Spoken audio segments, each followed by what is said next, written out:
Hello friends, welcome to ಅಧಿಕಾರಿ academy. ಇವತ್ತಿನ ಒಂದು ತರಗತಿಯಲ್ಲಿ ನಾವು ಇಂಡಿಯನ್ ಜಿಯೋಗ್ರಫಿ, ಅದರಲ್ಲೂ ಪ್ರಮುಖವಾಗಿ ಭಾರತದ ಒಂದು ಭೌಗೋಳಿಕ ಲಕ್ಷಣಗಳ ಬಗ್ಗೆ ತಿಳ್ಕೊಳ್ತಾ ಹೋಗೋಣ. ಫಿಸಿಕಲ್ ಫೀಚರ್ಸ್ ಆಫ್ ಇಂಡಿಯಾದಲ್ಲಿ ನಾವು ಏನೇನು ನೆನಪಿಟ್ಕೋಬೇಕು, ಈ ಹಿಂದಿನ ಸ್ಪರ್ಧಾತ್ಮಕ ಪರೀಕ್ಷೆಯಲ್ಲಿ ಏನೇನು ಪ್ರಶ್ನೆಗಳಾಗಿ ಬಂದಿದೆ, ಇದಿಷ್ಟನ್ನು ಗಮನ ಕೊಡೋದಾದರೆ, ಮೊದಲಿಗೆ ನೀವು ನಮ್ಮೊಂದಿಗೆ ಸಂಪರ್ಕದಲ್ಲಿರಬೇಕು ಅಂದರೆ ನಮ್ಮ ಇನ್ಸ್ಟಾ ಫಾಲೋ ಮಾಡಿ, ನಮ್ಮ ಟೆಲಿಗ್ರಾಮ್ ಫಾಲೋ ಮಾಡಿ, ಹಾಗೆ ಅಧಿಕಾರಿ ಅಕಾಡೆಮಿ ಆ್ಯಪನ್ನು ಕಾಲಕಾಲಕ್ಕೆ ಅಪ್ಡೇಟನ್ನು ಮಾಡ್ಕೊತಾ ಇರಿ ಅಂತ ಹೇಳ್ತಾ ಸ್ನೇಹಿತರೆ, ಮೊದಲನೇದಾಗಿ ಒಂದು ಸುಂದರ ಭಾರತ, ಇದಕ್ಕೆ ಭಾರತ ಅಥವಾ ಇಂಡಿಯಾ ಅಂತ ಹೆಸರು ಕರಿತೀವಲ್ಲ, ಇದು ಹೇಗೆ ಬಂತು? ನಾವು ಒಂದು ವೇಯಲ್ಲಿ ಜಿಯೋಗ್ರಫಿಯನ್ನು ಅಧ್ಯಯನ ಮಾಡ್ತಾ ಇದ್ದೀವಿ, ಅದೇ ವೇಯಲ್ಲಿ ಒಂದು ಐತಿಹಾಸಿಕವಾದಂಥ ಹಿನ್ನೆಲೆ ಕೂಡ ಇಲ್ಲಿ ಅಧ್ಯಯನ ಮಾಡಬೇಕಾಗತ್ತೆ ಸ್ನೇಹಿತರೆ. ಮೊದಲನೇದಾಗಿ ಇದಕ್ಕೆ ಜಂಬೂ ದ್ವೀಪ ಅಂತ ಹೆಸರಿತ್ತು. ಪುರಾಣಗಳಲ್ಲಿ ಈ ಒಂದು ಒಂದು ಪರ್ಯಾಯ ದ್ವೀಪಕ್ಕೆ ಸ್ನೇಹಿತರೆ ಜಂಬೂ ದ್ವೀಪ ಅಂತಲೂ ಕರಿತಾ ಇದ್ರು ಸ್ನೇಹಿತರೆ. ಅದರ ಒಂದು ಆಕಾರದಿಂದ ಇದಕ್ಕೆ ಆ ಒಂದು ಹೆಸರು ಬರ್ತಾ ಹೋಯಿತು.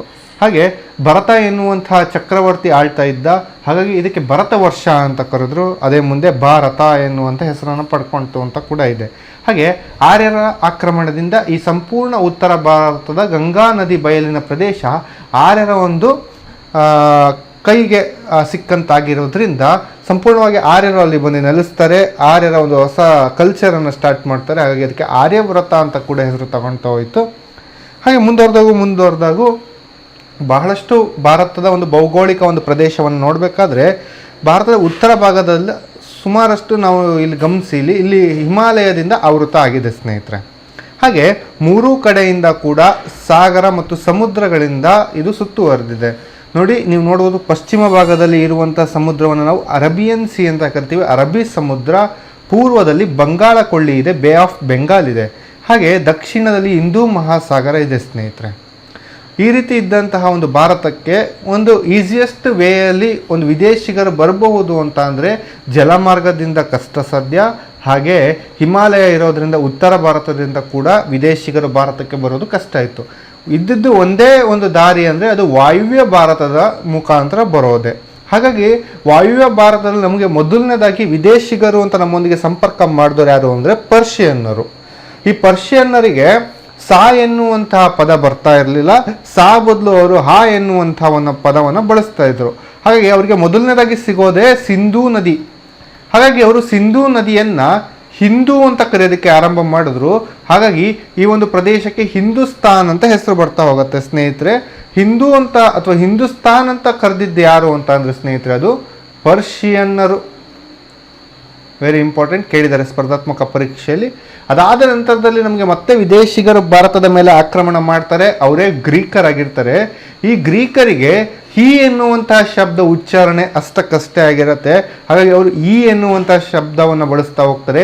ಹಿಂದೂ ಹೋಗಿ ಇಂಡಿಯಾ ಆಯಿತು, ಅಲ್ಲಿ ಹಿಂದಿ ಹೋಗಿ ಇಂಡಿಯಾ ಆಯಿತು. ಹಾಗಾಗಿ ಇಲ್ಲಿ ಇಂಡಿಯಾ ಎನ್ನುವಂಥ ಒಂದು ಪದವನ್ನು ಯಾರು ಬಳಕೆ ಮಾಡಿದ್ರು ಅಂದರೆ ಪ್ರಾಚೀನ ಗ್ರೀಕರು ಬಳಕೆ ಮಾಡ್ತಾರೆ ಸ್ನೇಹಿತರೆ. ಹಾಗಾಗಿ ಭಾರತಕ್ಕೆ ಹಿಂದೂಸ್ತಾನ್ ಎನ್ನುವಂಥ ಹೆಸರು ಬರೋದಕ್ಕೆ ಕಾರಣ ಪರ್ಷಿಯನ್ನರು, ಭಾರತಕ್ಕೆ ಇಂಡಿಯಾ ಎನ್ನುವಂಥ ಹೆಸರು ಬರೋದಕ್ಕೆ ಕಾರಣ ಗ್ರೀಕರು. ಆದರೂ ಕೂಡ ನಾವು ಭಾರತ ಅಂತ ಬಳಸ್ತೀವಿ. ಯಾಕೆ ಅಂತ ಅಂದರೆ ನಮ್ಮ ದೇಶ ಸಂವಿಧಾನದಲ್ಲಿ ಹೇಳ್ತಾರೆ ಸ್ನೇಹಿತರೆ, we the people of India ಅಂತ ಹೇಳಿದ್ದಾರೆ. ಇಂಡಿಯಾ ದಟ್ ಈಸ್ ಭಾರತ್ ಅಂತ ಕೂಡ ಹೇಳಿದ್ದಾರೆ. ಹಾಗಾಗಿ ಇಂಡಿಯಾ ದಟ್ ಈಸ್ ಭಾರತ್ ಅಂತ ಕೂಡ ನಮ್ಮ ಸಂವಿಧಾನದಲ್ಲಿ ಉಲ್ಲೇಖ ಆಗಿರೋದ್ರಿಂದ ನಾವು ಭಾರತ ಎನ್ನುವಂಥದ್ದು ಕೂಡ ನಮ್ಮ ದೇಶದ ಇನ್ನೊಂದು ಹೆಸರು ಅಂತ ನಾವು ನಂಬಿದ್ದೀವಿ. ಕೆಲವೊಮ್ಮೆ ಅದನ್ನು ಕೂಡ ಬಳಕೆ ಮಾಡ್ತಾ ಹೋಗ್ತೀವಿ ಸ್ನೇಹಿತರೆ. ಇದಿಷ್ಟು ಈ ಒಂದು ಪ್ರದೇಶ ಅಥವಾ ಈ ಒಂದು ರಾಜ್ಯ ಅಥವಾ ಈ ಒಂದು ರಾಷ್ಟ್ರಕ್ಕೆ ಇರುವಂತಹ ಹೆಸರಿನ ಮೂಲ ಆಗಿರುತ್ತೆ ಸ್ನೇಹಿತರೆ. ಕೆಲವೊಂದಿಷ್ಟು ಭೌಗೋಳಿಕ ಅಂಶ ಕೂಡ ಇಲ್ಲಿಗೆ ನಾವು ಗಮನದಲ್ಲಿ ಇಟ್ಕೊಳ್ತಾ ಅದನ್ನು ನಾವೀಗ ಅಧ್ಯಯನ ಮಾಡ್ತಾ ಹೋಗೋಣ ಸ್ನೇಹಿತರೆ. ಮೊದಲನೇದಾಗಿ ಭೌಗೋಳಿಕ ಸ್ಥಾನ. ಈ ಒಂದು ಭಾರತ ಎನ್ನುವಂಥ ದೇಶ ನಮ್ಮ ಒಂದು ಭೂಮಿಯಲ್ಲಿ ಎಲ್ಲಿ ಕಂಡು ಬರುತ್ತೆ, ಇದರ ಭೌಗೋಳಿಕ ಸ್ಥಾನ ಏನು ಅಂತಂದರೆ ಸ್ನೇಹಿತರೆ, ನೋಡಿ, ಭೂಮಿ ಅಂತ ನಾವು ಇದನ್ನು ಅಸ್ಯೂಮ್ ಮಾಡಿಕೊಂಡ್ರೆ ಭೂಮಿಯ ಉತ್ತರ ಗೋಳಾರ್ಧದ ಪೂರ್ವ ಭಾಗದಲ್ಲಿ ನಾವೇನನ್ನು ಕಾಣ್ತೀವಿ ಅಂದರೆ ಈ ಒಂದು ದೇಶವನ್ನು ಕಾಣ್ತೀವಿ, ಭಾರತ ದೇಶವನ್ನು ಕಾಣ್ತೀವಿ. ಇದು ಯಾವ ಅಕ್ಷಾಂಶದಲ್ಲಿ ವಿಸ್ತರಣೆ ಆಗಿದೆ, ಯಾವ ರೇಖಾಂಶದಲ್ಲಿ ವಿಸ್ತರಣೆ ಆಗಿದೆ ಅನ್ನೋದು ತುಂಬ ತುಂಬ ಇಂಪಾರ್ಟೆಂಟ್ ಆಗಿರುತ್ತೆ ಸ್ನೇಹಿತರೆ. ನೋಡಿ, ಇದರ ಒಂದು ಅಕ್ಷಾಂಶದ ಬಗ್ಗೆ ನಾವು ಹೇಳೋದಾದರೆ, ಮೊದಲನೇದಾಗಿ ದಕ್ಷಿಣದ ಒಂದು ಅಕ್ಷಾಂಶವನ್ನು ನಾವು ನೋಡೋದಾದರೆ ಸ್ನೇಹಿತರೆ, ದಕ್ಷಿಣದಲ್ಲಿ 8 ಡಿಗ್ರಿ 4 ಮಿನಿಟ್ ಅಂತ ಹೇಳ್ತೀವಿ. ಅಂದರೆ ದಕ್ಷಿಣದಲ್ಲಿ ಇದರ ವಿಸ್ತರಣೆ 8 ಡಿಗ್ರಿ 4 ಮಿನಿಟ್ ಅಕ್ಷಾಂಶ. ನೋಡಿ ಈ ರೀತಿ ನಾನು ಒಂದು 4ರ ಮೇಲೆ ಒಂದು ಬರಿತಾ ಇದ್ದೀನಿ ಅಂತಂದರೆ ಇದು ಮಿನಿಟ್ ಆಗಿರುತ್ತೆ. ಇದು ಅಕ್ಷಾಂಶವನ್ನು ಎಳೆಯುವಂಥ ಕ್ರಮ. ಇಲ್ಲಿ 8ರ ಮೇಲೆ 0 ಬರೆದಿದ್ದೀನಿ ನೋಡಿ, ಇದು ಡಿಗ್ರಿ ಆಗಿದೆ. 8 ಡಿಗ್ರಿ 4 ಮಿನಿಟ್ ಅಕ್ಷಾಂಶ ಅಂದರೆ ದಕ್ಷಿಣದಲ್ಲಿ. ಹಾಗೆ ಉತ್ತರದಲ್ಲಿ ನಾವು ನೋಡೋದಾದರೆ ಸ್ನೇಹಿತರೆ, ಉತ್ತರದಲ್ಲಿ 37 ಡಿಗ್ರಿ 6 ಮಿನಿಟ್. ಉತ್ತರದಲ್ಲಿ 37 ಡಿಗ್ರಿ 6 ಮಿನಿಟ್ ಅಕ್ಷಾಂಶ ಸ್ನೇಹಿತರೆ. ಇದು ಉತ್ತರ ಗೋಳಾರ್ಧದಲ್ಲಿರೋದ್ರಿಂದ ಇದು ನಾರ್ತ್ ಲ್ಯಾಟಿಟ್ಯೂಡ್ ಅಂತ ಕರಿತೀವಿ. ಇದು ಉತ್ತರ ಅಕ್ಷಾಂಶ ಆಗಿದೆ. ಎರಡೂ ಕೂಡ ಉತ್ತರ ಅಕ್ಷಾಂಶದಲ್ಲಿದೆ. ಒಂದು ತುದಿ ನಮ್ಮ ಒಂದು ದೇಶದ ಅಕ್ಷಾಂಶ ಯಾವುದು ಅಂತಂದರೆ ಸ್ನೇಹಿತರೆ 37 ಡಿಗ್ರಿ 6 ಮಿನಿಟ್. ದಕ್ಷಿಣದಲ್ಲಿ 8 ಡಿಗ್ರಿ 4 ಮಿನಿಟ್. ಎಕ್ಸಾಮಲ್ಲಿ ಕೇಳ್ಬೋದು, ಹಾಗಾದರೆ ನಾವು ಒಟ್ಟು ಎಷ್ಟು ಇಲ್ಲಿಂದ ಇಲ್ಲಿವರೆಗಿರುವಂಥ ವಿಸ್ತಾರದಲ್ಲಿ ಎಷ್ಟು ಅಕ್ಷಾಂಶಗಳು ಬಂದು ಹೋಗುತ್ತೆ ಅಂತ ಅಂದರೆ ಸ್ನೇಹಿತರೆ, ಎರಡನ್ನ ಮೈನಸ್ ಮಾಡಿ 29 ಡಿಗ್ರಿ 2 ಮಿನಿಟ್ ಅಕ್ಷಾಂಶದಲ್ಲಿ ಭಾರತ ಸಂಪೂರ್ಣವಾಗಿ ವಿಸ್ತರಿಸಿದೆ ಸ್ನೇಹಿತರೆ. ಹಾಗಾಗಿ ಈ ಒಂದು ಪಾಯಿಂಟ್ ಆಫ್ ವ್ಯೂ ಅಲ್ಲಿ ಕೂಡ ಇದನ್ನು ನೀವು ಹೀಗೆ ನೋಡಬೇಕಾಗತ್ತೆ, ಅಧ್ಯಯನ ಮಾಡಬೇಕಾಗತ್ತೆ ಸ್ನೇಹಿತರೆ. ನೋಡಿ, ಈಗ ಹೇಳಿ, ದಕ್ಷಿಣ ಅಕ್ಷಾಂಶ ಯಾವುದು? 8 ಡಿಗ್ರಿ 4 ಮಿನಿಟ್. ಉತ್ತರದಲ್ಲಿ 37 ಡಿಗ್ರಿ, ನೋಡಿ ಇಲ್ಲೇ ಬರೀತೀನಿ, 37 ಡಿಗ್ರಿ 6 ಮಿನಿಟ್. ಇದು ನೆನಪಿರಲಿ. ಹಾಗೆ ಸ್ನೇಹಿತರೆ, ಕೆಲವೊಂದಿಷ್ಟು ಇಂಪಾರ್ಟೆಂಟ್ ಅಕ್ಷಾಂಶಗಳು ಇಲ್ಲಿ ಯಾವ್ದು ಕಂಡು ಬರುತ್ತೆ ಅಂದರೆ, ಒಂದು ಹಾದೋಗುತ್ತೆ ಸ್ನೇಹಿತರೆ, 8 ರಾಜ್ಯಗಳಲ್ಲಿ ಹಾದೋಗುವಂತಹ ಈ ಒಂದು ರೇಖೆ ನಿಮಗೆ ಗೊತ್ತಿರಬೇಕು ಸ್ನೇಹಿತರೆ. ಇದು ತುಂಬ ಇಂಪಾರ್ಟೆಂಟ್ ರೇಖೆ. ಈ ಒಂದು ಅಕ್ಷಾಂಶ ಯಾವುದು ಅಂತ ಅಂದರೆ ಸ್ನೇಹಿತರೆ, ಇದು ಟ್ರಾಪಿಕ್ ಆಫ್ ಕ್ಯಾನ್ಸರ್ ಅಂತ ಕರಿತೀವಿ, ಅಥವಾ ಕರ್ಕಟಕ ಸಂಕ್ರಮಣ ರೇಖೆ, ಕರ್ಕಟಕ ಸಂಕ್ರಾಂತಿ ರೇಖೆ ಅಂತಲೂ ಕರಿತೀವಿ. ಈ ಒಂದು ಅಕ್ಷಾಂಶ ತುಂಬ ಇಂಪಾರ್ಟೆಂಟ್. ಇದು ಒಟ್ಟು ಎಷ್ಟು ರಾಜ್ಯದಲ್ಲಿ ಹಾದು ಹೋಗುತ್ತೆ ಅಂದರೆ 8 ರಾಜ್ಯ. ಇದು ಆಲ್ರೆಡಿ ನಾನು ನಿಮಗೆ ಇಂಟ್ರೊಡಕ್ಷನ್ ಕ್ಲಾಸಲ್ಲಿ ವರ್ಲ್ಡ್ ಜಿಯೋಗ್ರಫಿಯಲ್ಲಿ ಕೂಡ ಹೇಳಿದ್ದೆ. ಗುಜರಾತ್, ಮಧ್ಯಪ್ರದೇಶ್, ಛತ್ತೀಸ್ಗಢ, ಜಾರ್ಖಂಡ್, ವೆಸ್ಟ್ ಬೆಂಗಾಲ್, ಹಾಗೆ ತ್ರಿಪುರ, ಮಿಜೋರಾಂ. ಇದನ್ನು ಹೇಗೆ ನೆನ್ಪಿಟ್ಕೋಬೇಕು? RMC, JG, MTV. ಹೌದಾ? ಇದನ್ನು ವಿ ಅಂತ ನೆನ್ಪಿಟ್ಕೊಳ್ಳಿ. ವಿ ಅಂದರೆ W ವೆಸ್ಟ್ ಬೆಂಗಾಲ್, ತ್ರಿಪುರ, ಮಿಜೋರಾಂ, ಗುಜರಾತ್, ಹಾಗೆ ಜೆ ಅಂದರೆ ಜಾರ್ಖಂಡ್, ಸಿ ಅಂದರೆ ಛತ್ತೀಸ್ಗಢ, ಎಮ್ ಅಂದರೆ ಮಧ್ಯಪ್ರದೇಶ್, ಹಾಗೆ ಆರ್ ಅಂದರೆ ರಾಜಸ್ಥಾನ್. ಸ್ನೇಹಿತರೆ, ಇದು ರಾಜಸ್ಥಾನಿಗೂ ಕೂಡ ಟಚ್ ಆಗಿ ಹಾದೋಗೋದ್ರಿಂದ ಒಟ್ಟು 8 ರಾಜ್ಯಗಳಲ್ಲಿ ಹಾದೋಗುತ್ತೆ. ನೋಡ್ಬೋದು ನೀವು. ಇದಿಷ್ಟು ನಾವು ಅಧ್ಯಯನವನ್ನು ಮಾಡಿದ್ವಿ. ಇದಕ್ಕೆ ಕೆಲವೊಂದಿಷ್ಟು ಇನ್ನೊಂದು ಈಸಿ ಟ್ರಿಕ್ಕು ಇದೆ. ಪೊಮ್ಮಿ ಮಗ ರಾಜ ಛತ್ರಿ ಅಂತ ಕೂಡ ನೆನ್ಪಿಟ್ಕೋಬೋದು. ಒಟ್ಟು ಇದನ್ನು ನೆನ್ಪಿಟ್ಕೊಳ್ಳಿ, ಅಷ್ಟು ಸಾಕಿದ್ರಲ್ಲಿ. ನೆಕ್ಸ್ಟ್ ನಾನು ಇನ್ನೊಂದು ಇಂಪಾರ್ಟೆಂಟ್ ಹೇಳೋದಾದ್ರಲ್ಲಿ, ರೇಖಾಂಶದ ಬಗ್ಗೆ ಅಧ್ಯಯನ ಮಾಡಬೇಕಾದ್ರೆ ಇಂಪಾರ್ಟೆಂಟ್ ಆಗಿ ನಮ್ಮ ವಿಸ್ತರಣೆ ಭಾರತದ ರೇಖಾಂಶಕ್ಕೆ ಸಂಬಂಧಪಟ್ಟಿದ್ದು ಯಾವುದು ಮೊದಲನೇದು ಅಂತ ಅಂದರೆ, ಈಗ ನಾನು ಬರೆದಿರುವಂತಹ ರೇಖಾಂಶ ಸ್ನೇಹಿತರೆ, ಈ ಒಂದು ರೇಖಾಂಶಕ್ಕೆ ಪಶ್ಚಿಮ ರೇಖಾಂಶ ಆದರೆ ಇದು ಪೂರ್ವದ ಒಂದು ರೇಖಾಂಶ ಅಂತಲೇ ಕರಿತೀವಿ. ಭಾರತಕ್ಕೆ ಪಶ್ಚಿಮದಲ್ಲಿದೆ, ಆದರೆ ಸಂಪೂರ್ಣವಾಗಿ ಭೂಮಿಯಲ್ಲಿ ಇದು ಯಾವ ಕಡೆ ಕಂಡು ಬರುತ್ತೆ?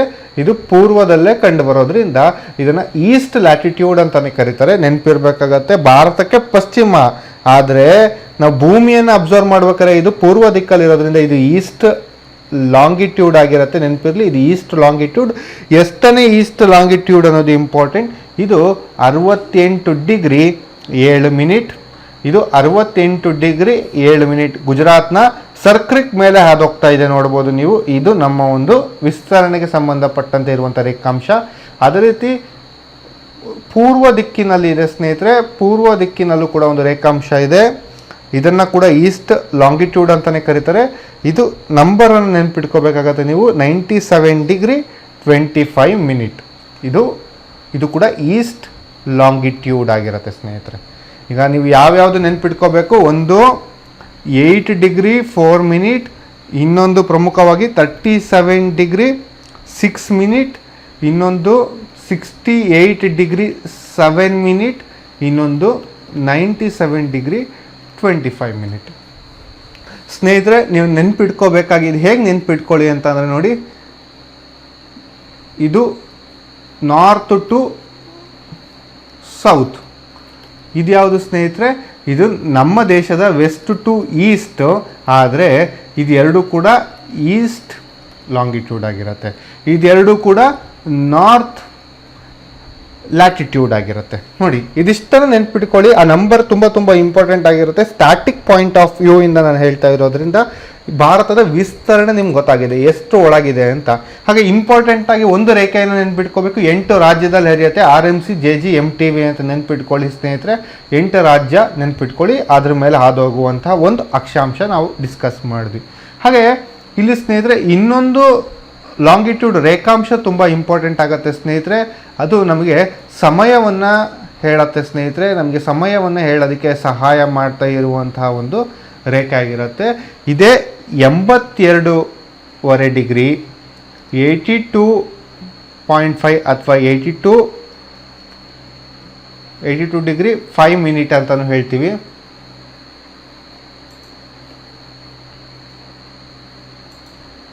ಓಕೆ, 82 ಡಿಗ್ರಿ 5 ಮಿನಿಟ್, 82.5 ಡಿಗ್ರಿ ಅಂತಲೂ ಕರಿತೀವಿ. ಇದು ಪೂರ್ವ ರೇಖಾಂಶ, ಈಸ್ಟ್ ಲಾಂಗಿಟ್ಯೂಡ್. ನೋಡಿ, ಇದು ಪೂರ್ವ ರೇಖಾಂಶ ಆಗಿರುತ್ತೆ. ಇದು ನಮಗೆ ಸಮಯವನ್ನು ಹೇಳೋದಕ್ಕೆ ಸಹಾಯ ಮಾಡುತ್ತೆ. ಇದು ಯಾವ ಒಂದು ರಾಜ್ಯಗಳ ಮೇಲೆ ಹಾದೋಗುತ್ತೆ ಅನ್ನೋದು ಇಂಪಾರ್ಟೆಂಟ್ ಸ್ನೇಹಿತರೆ. 5 ರಾಜ್ಯಗಳು ವೆರಿ ಇಂಪಾರ್ಟೆಂಟ್, ಪ್ಲಸ್ ಒಂದು ಕೇಂದ್ರಾಡಳಿತ ಪ್ರದೇಶದ ಮೇಲೆ ಹಾದು ಹೋಗುತ್ತೆ. 82.5 ಡಿಗ್ರಿ, ಈ ಒಂದು 82.5 ಡಿಗ್ರಿ ಪೂರ್ವ ರೇಖಾಂಶ ಯಾವ ಕೇಂದ್ರಾಡಳಿತ ಪ್ರದೇಶದ ಮೇಲೆ ಹಾದೋಗುತ್ತೆ ಅಂತ UPSC ಕ್ವಶನ್ ಆಗಿತ್ತು ಸ್ನೇಹಿತರೆ. ನೀವು ನೋಡ್ಬೋದು ಇಲ್ಲಿ ಯಾವ ಕೇಂದ್ರಾಡಳಿತ ಪ್ರದೇಶ ಬರುತ್ತೆ ನೋಡಿ. ಒಟ್ಟು ಎಷ್ಟು ಕೇಂದ್ರಾಡಳಿತ ಪ್ರದೇಶ ಇದೆ? ಪ್ರಸ್ತುತ 8 ಕೇಂದ್ರಾಡಳಿತ ಪ್ರದೇಶ ಇದೆ. ಯಾವ್ಯಾವುದು ನೋಡಿ, ಇದು ಹೊಸ ಮ್ಯಾಪ್ ಆಗಿರುತ್ತೆ. ಒಂದು ಜಮ್ಮು ಮತ್ತು ಕಾಶ್ಮೀರ ನೂತನವಾಗಿ 2019 ಅಕ್ಟೋಬರ್ 30ರಿಂದ ಆಗಿದೆ ಕೇಂದ್ರಾಡಳಿತ ಪ್ರದೇಶ. ಹಾಗೆ ಲಡಾಖ್ ಕೇಂದ್ರಾಡಳಿತ ಪ್ರದೇಶ 2 ಆಯಿತು. ದೆಹಲಿ ನ್ಯಾಷನಲ್ ಕ್ಯಾಪಿಟಲ್ ಟೆರಿಟರಿ ಅಂತ ಕರಿತೀವಿ, ದೆಹಲಿ ಒಂದಿದೆ ಸ್ನೇಹಿತರೆ. ಹಾಗೆ ನೀವು ಚಂಡೀಗಢನ್ನು ನೋಡ್ಬೋದು, 4 ಆಯಿತು ಸ್ನೇಹಿತರೆ. ಹಾಗೆ ಇದು ಮರ್ಜ್ ಆಗಿದೆ, ದಾದ್ರಾ ನಗರ್ ಹಾವೇಲಿ ದಮನ್ ದಿಯು ಮರ್ಜ್ ಆಗಿದೆ, ಇದು 5 ಸ್ನೇಹಿತರೆ. ಲಕ್ಷದ್ವೀಪ 6, ಅಂಡಮಾನ್ 7 ಸ್ನೇಹಿತರೆ. 8ನೇದು ಪುದುಚೇರಿ. ನಿಮಗೆಲ್ಲ ಗೊತ್ತಿರುವ ಹಾಗೆ ಪುದುಚೇರಿ ಒಂದು ಫ್ರೆಂಚ್ ಕಾಲೋನಿ ಆಗಿತ್ತು. ಇದು ತಮಿಳ್ನಾಡಲ್ಲಿದೆ ಅಂತ ನೀವೆಲ್ಲ ಅಂದ್ಕೊಂಡಿದ್ದಾರೆ ಸುಮಾರಷ್ಟು ಜನ. ತಮಿಳ್ನಾಡಲ್ಲೇ ಇದರ 2 ಟೆರಿಟರಿ ಇದೆ, ಅಂದರೆ ಇದರ 2 ಜಿಲ್ಲೆಗಳಿದೆ, ಒಂದು ಪುದುಚೇರಿ. ಹಾಗೆ ತಮಿಳ್ನಾಡಲ್ಲೇ ಇದು ಚೆನ್ನೈ ಹತ್ರ ಇರುವಂಥ ಒಂದು ಪುದುಚೇರಿ ಬೇರೆ. ಹಾಗೆ ಕರೈಕಲ್ ಅಂತ ಇದೆ, ಅದು ಕೂಡ ಪುದುಚೇರಿ ಟೆರಿಟರಿಗೆ ಸೇರಿದಂತಹ ಒಂದು ಪ್ರದೇಶ ಆಗಿದೆ. ಕರೈಕಲ್ ಇನ್ನೊಂದು ಜಿಲ್ಲೆ. ಹಾಗೆ ಸ್ನೇಹಿತರೆ ಕೇರಳದಲ್ಲಿ ಕೂಡ ಪುದುಚೇರಿಯ ಒಂದು ಟೆರಿಟರಿ ಇದೆ, ಅದು ಮಾಹೆ ಅಂತ ಕರಿತೀವಿ. ಒಟ್ಟು 3 ಜಿಲ್ಲೆ ಆಯ್ತು ಈಗ. ಹಾಗೆ ಆಂಧ್ರದಲ್ಲಿ, ಅಂದರೆ ಆಂಧ್ರ ಪ್ರದೇಶದಲ್ಲಿರೋದು ಯಾನಮ್ ಅಂತ ಇದೆ ಸ್ನೇಹಿತರೆ, ಅದು ಕೂಡ ಪುದುಚೇರಿಯ ಒಂದು ಟೆರಿಟರಿ ಆಗಿದೆ. ಪುದುಚೇರಿ ತನ್ನ ಭೂಭಾಗಗಳನ್ನು ಒಟ್ಟು 3 ರಾಜ್ಯಗಳಲ್ಲಿ ಇದೆ ಸ್ನೇಹಿತರೆ. ತಮಿಳ್ನಾಡಲ್ಲಿ ಹೈಯೆಸ್ಟ್ ಇದೆ, 1-2 ಜಿಲ್ಲೆಯನ್ನು ಕಾಣ್ತೀವಿ. ಹಾಗೆ ಕೇರಳದಲ್ಲಿ ಒಂದು ಕಾಣ್ತೀವಿ, ಆಂಧ್ರದಲ್ಲಿ ಒಂದು ಕಾಣ್ತೀವಿ. ಈ ಪುದುಚೇರಿ ಎನ್ನುವಂಥ ಕೇಂದ್ರಾಡಳಿತಕ್ಕೆ ಸೇರಿದಂಥ ಪ್ರದೇಶದ ಮೇಲೂ ಕೂಡ 82.5 ಡಿಗ್ರಿ ಪೂರ್ವ ರೇಖಾಂಶ ಹಾದೋಗುತ್ತೆ. ಇದು ವಿಶೇಷ. ಹಾಗೆ 5 ರಾಜ್ಯಗಳಿದೆ. ಇದನ್ನು ಫಾರ್ಮುಲಾದಲ್ಲಿ ನೆನ್ಪಿಟ್ಕೋಬೇಕಂದ್ರೆ UMA.co ಅಂತ ನೆನ್ಪಿಟ್ಕೊಳ್ಳಿ. UMA.co ಅಂತ ಅಂದರೆ ಉತ್ತರ ಪ್ರದೇಶ, ಮಧ್ಯಪ್ರದೇಶ, ಹಾಗೆ ಆಂಧ್ರ ಪ್ರದೇಶ, ಛತ್ತೀಸ್ಗಢ, ಹಾಗೆ ಒರಿಸ್ಸಾ ಸ್ನೇಹಿತರೆ. ಅದನ್ನು ಒಡಿಶಾ ಅಂತ ಕರಿತಾ ಇದ್ದೀವಿ ಈಗ. ಒಡಿಶಾ, ಛತ್ತೀಸ್ಗಢ, ಆಂಧ್ರ ಪ್ರದೇಶ್, ಮಧ್ಯಪ್ರದೇಶ್, ಉತ್ತರ ಪ್ರದೇಶ್. UMA.co ಇದು ಏನು ಅಂತಂದರೆ ಸ್ನೇಹಿತರೆ, ಈ ರಾಜ್ಯಗಳ ಮೇಲೆ 82.5 ಡಿಗ್ರಿ ಪೂರ್ವ ರೇಖಾಂಶ, ಅಂದರೆ ನಾವು ಸಮಯವನ್ನು IST ಇಂಡಿಯನ್ ಸ್ಟ್ಯಾಂಡರ್ಡ್ ಟೈಮನ್ನು ನಿಗದಿ ಮಾಡಿದಂಥ ಒಂದು ರೇಖಾಂಶ ಆದೋಗುತ್ತೆ. ಈ ರೇಖಾಂಶ 0 ಡಿಗ್ರಿ ಅಂದರೆ ಗ್ರೀನ್ವಿಚ್ ಮೆರಿಡಿಯನ್ ಲೈನಿಗಿಂತ ಎಷ್ಟು ಸಮಯ ಮುಂದಿದೆ ಅಂತ ಅಂದರೆ, ಇದು ಗ್ರೀನ್ವಿಚ್ ಮೆರಿಡಿಯನ್ ಟೈಮ್ಗಿಂತ ಅಂದರೆ GMTಗಿಂತ ಎಷ್ಟು ಮುಂದಿದೆ ಅಂದರೆ +5.5 ಗಂಟೆ ಮುಂದಿದೆ ಸ್ನೇಹಿತರೆ. +5.5 ಗಂಟೆ ಅಂತ ಅಂದರೆ ನಿಮಗೆ ಗೊತ್ತಿರ್ಬೋದು, ಒಂದು ರೇಖಾಂಶದಿಂದ ಇನ್ನೊಂದು ರೇಖಾಂಶಕ್ಕೆ 4 ನಿಮಿಷ ಡಿಫ್ರೆನ್ಸ್ ಬರ್ತಾ ಹೋಗುತ್ತೆ. ಆದರೆ 0 ಡಿಗ್ರಿಯಿಂದ 82.5 ಡಿಗ್ರಿ ರೇಖಾಂಶಕ್ಕೆ ಬರಬೇಕಾದ್ರೆ ಸಮಯ ಎಷ್ಟು ಪ್ಲಸ್ ಆಗ್ತಾ ಹೋಗುತ್ತೆ ಅಂದರೆ 5.5 ಗಂಟೆ ಪ್ಲಸ್ ಆಗ್ತಾ ಹೋಗುತ್ತೆ. ಇಂಗ್ಲೆಂಡಲ್ಲಿ 12 ಗಂಟೆ ಆಗಿದ್ದರೆ ಮಧ್ಯರಾತ್ರಿ, ಭಾರತದಲ್ಲಿ ಬೆಳಗಿನ ಜಾವ 5:30 ಆಗಿರುತ್ತೆ. ಇದು ಈ ರೀತಿ ಕ್ಯಾಲ್ಕುಲೇಷನ್ ಮಾಡ್ತಾ ಹೋಗೋದು ಸ್ನೇಹಿತರೆ. ಹಾಗಾಗಿ ಇದು ಗೊತ್ತಿರಬೇಕಾಗತ್ತೆ.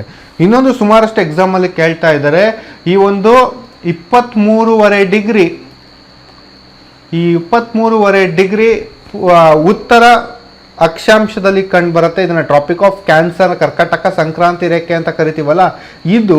ಮತ್ತೆ ನಮ್ಮ ಭಾರತದಲ್ಲಿ ಸಮಯವನ್ನು ನಿಗದಿಪಡಿಸುವಂತಹ 82.5 ಪೂರ್ವ ರೇಖಾಂಶ ಯಾವ ಸ್ಥಳದಲ್ಲಿ ಸಂಧಿಸುತ್ತೆ ಅಂತ ಕೊಟ್ಟಿದ್ದಾರೆ. ಎಲ್ಲಿ ಇದು ಇಂಟರ್ಸೆಕ್ಟ್ ಆಗತ್ತೆ ಅಂತ ಕೇಳಿದರೆ ಸ್ನೇಹಿತರೆ, ಇದು ಛತ್ತೀಸ್ಗಢದಲ್ಲಿ ಇಂಟರ್ಸೆಕ್ಟ್ ಆಗತ್ತೆ. ಛತ್ತೀಸ್ಗಢದ ಕೋರಿಯಾ ಎನ್ನುವಂತಹ ಜಿಲ್ಲೆಯಲ್ಲಿ, ಛತ್ತೀಸ್ಗಢದ ಕೋರಿಯಾ ಎನ್ನುವಂತಹ ಜಿಲ್ಲೆಯಲ್ಲಿ ಈ ಎರಡೂ ರೇಖೆಗಳು ಇಂಟರ್ಸೆಕ್ಟ್ ಆಗತ್ತೆ, ಮೀಟ್ ಆಗತ್ತೆ ಅಂತ ಹೇಳ್ತೀವಿ ಸ್ನೇಹಿತರೆ. ಇದು ಗೊತ್ತಿರಬೇಕು ನಿಮಗೆ. ಹಾಗೆ ಭಾರತವನ್ನು ಸಮವಾಗಿ ಮಾಡಿದಾಗ ಕರ್ಕಾಟಕ ಸಂಕ್ರಮಣ ವೃತ್ತ ಹಾಗೂ 80 ಪೂರ್ವ ರೇಖಾಂಶವನ್ನು ನಾವು ಸಮವಾಗಿ ವಿಭಜನೆ ಮಾಡ್ಬೋದು. ಈ ಒಂದು 80 ಪೂರ್ವ ರೇಖಾಂಶವನ್ನು ನಾವು ಸಮವಾಗಿ ವಿಭಜನೆ ಮಾಡಿದ್ರೆ ನಮಗೆ ಭಾರತದ ನಾಭಿ ಅಂದರೆ ಸೆಂಟರ್ ಪಾಯಿಂಟ್ ಸಿಗತ್ತೆ ಸ್ನೇಹಿತರೆ. ಹಾಗೆ ಭಾರತದ ನಾಭಿ ಅಂತ ಯಾವ ಪ್ರದೇಶವನ್ನು ಕರಿತೀವಿ, ಇದನ್ನು ಜಿಯೋಗ್ರಾಫಿಕಲ್ ಸೆಂಟರ್ ಆಫ್ ಇಂಡಿಯಾ ಅಂತ ಕರಿತೀವಿ. ಇದನ್ನು ಜಿಯೋಗ್ರಾಫಿಕಲ್ ಸೆಂಟರ್ ಆಫ್ ಇಂಡಿಯಾ ಅಂತ ಕರಿತೀವಿ. ಯಾವ ಪ್ರದೇಶವನ್ನು ಅಂತಂದರೆ ಸ್ನೇಹಿತರೆ, ಈ ಒಂದು ಜಬಲ್ಪುರ ಪ್ರದೇಶವನ್ನು ಜಿಯೋಗ್ರಾಫಿಕಲ್ ಸೆಂಟರ್ ಆಫ್ ಇಂಡಿಯಾ ಅಂತ ಕರಿತೀವಿ ಸ್ನೇಹಿತರೆ. ಇದಿಷ್ಟು ನಿಮಗೆ ಗೊತ್ತಿರಬೇಕಾಗತ್ತೆ. ಹಾಗೆ ಇದು ನೋಡಿ, ಉತ್ತರ ಪ್ರದೇಶದ ಯಾವ ಒಂದು ಪ್ರದೇಶದ ಮೇಲೆ 82.5 ಪೂರ್ವ ರೇಖಾಂಶ ನಮ್ಮ ಟೈಮ್ ಹೇಳುವಂತಹ ಒಂದು ಲೈನ್ ಹಾದೋಗತ್ತೆ ಅಂತ ಸುಮಾರಷ್ಟು ಬಾರಿ ಕೇಳಿದರೆ. ಕೆಲವೊಂದಿಷ್ಟು ನಗರಗಳು ನೆನಪಿಡಬೇಕಾಗತ್ತೆ. ಮೊದಲಿಗೆ ಇದು ಅಲಹಾಬಾದಲ್ಲಿ ಹಾದೋಗೋದ್ರಿಂದ ಎಷ್ಟೋ ಬಾರಿ ಇದನ್ನು ಅಲಹಾಬಾದ್ ರೇಖೆ ಅಂತಲೇ ಕರೆದಿದ್ದೀವಿ. ಆದರೆ ಪ್ರಸ್ತುತ ಅಲಹಾಬಾದಿಗೆ ಏನಂತ ಮರುನಾಮಕರಣ ಮಾಡಿದ್ದೀವಿ ಅಂತ ಅಂದರೆ ಸ್ನೇಹಿತರೆ, ಪ್ರಯಾಗ್ರಾಜ್ ಅಂತ.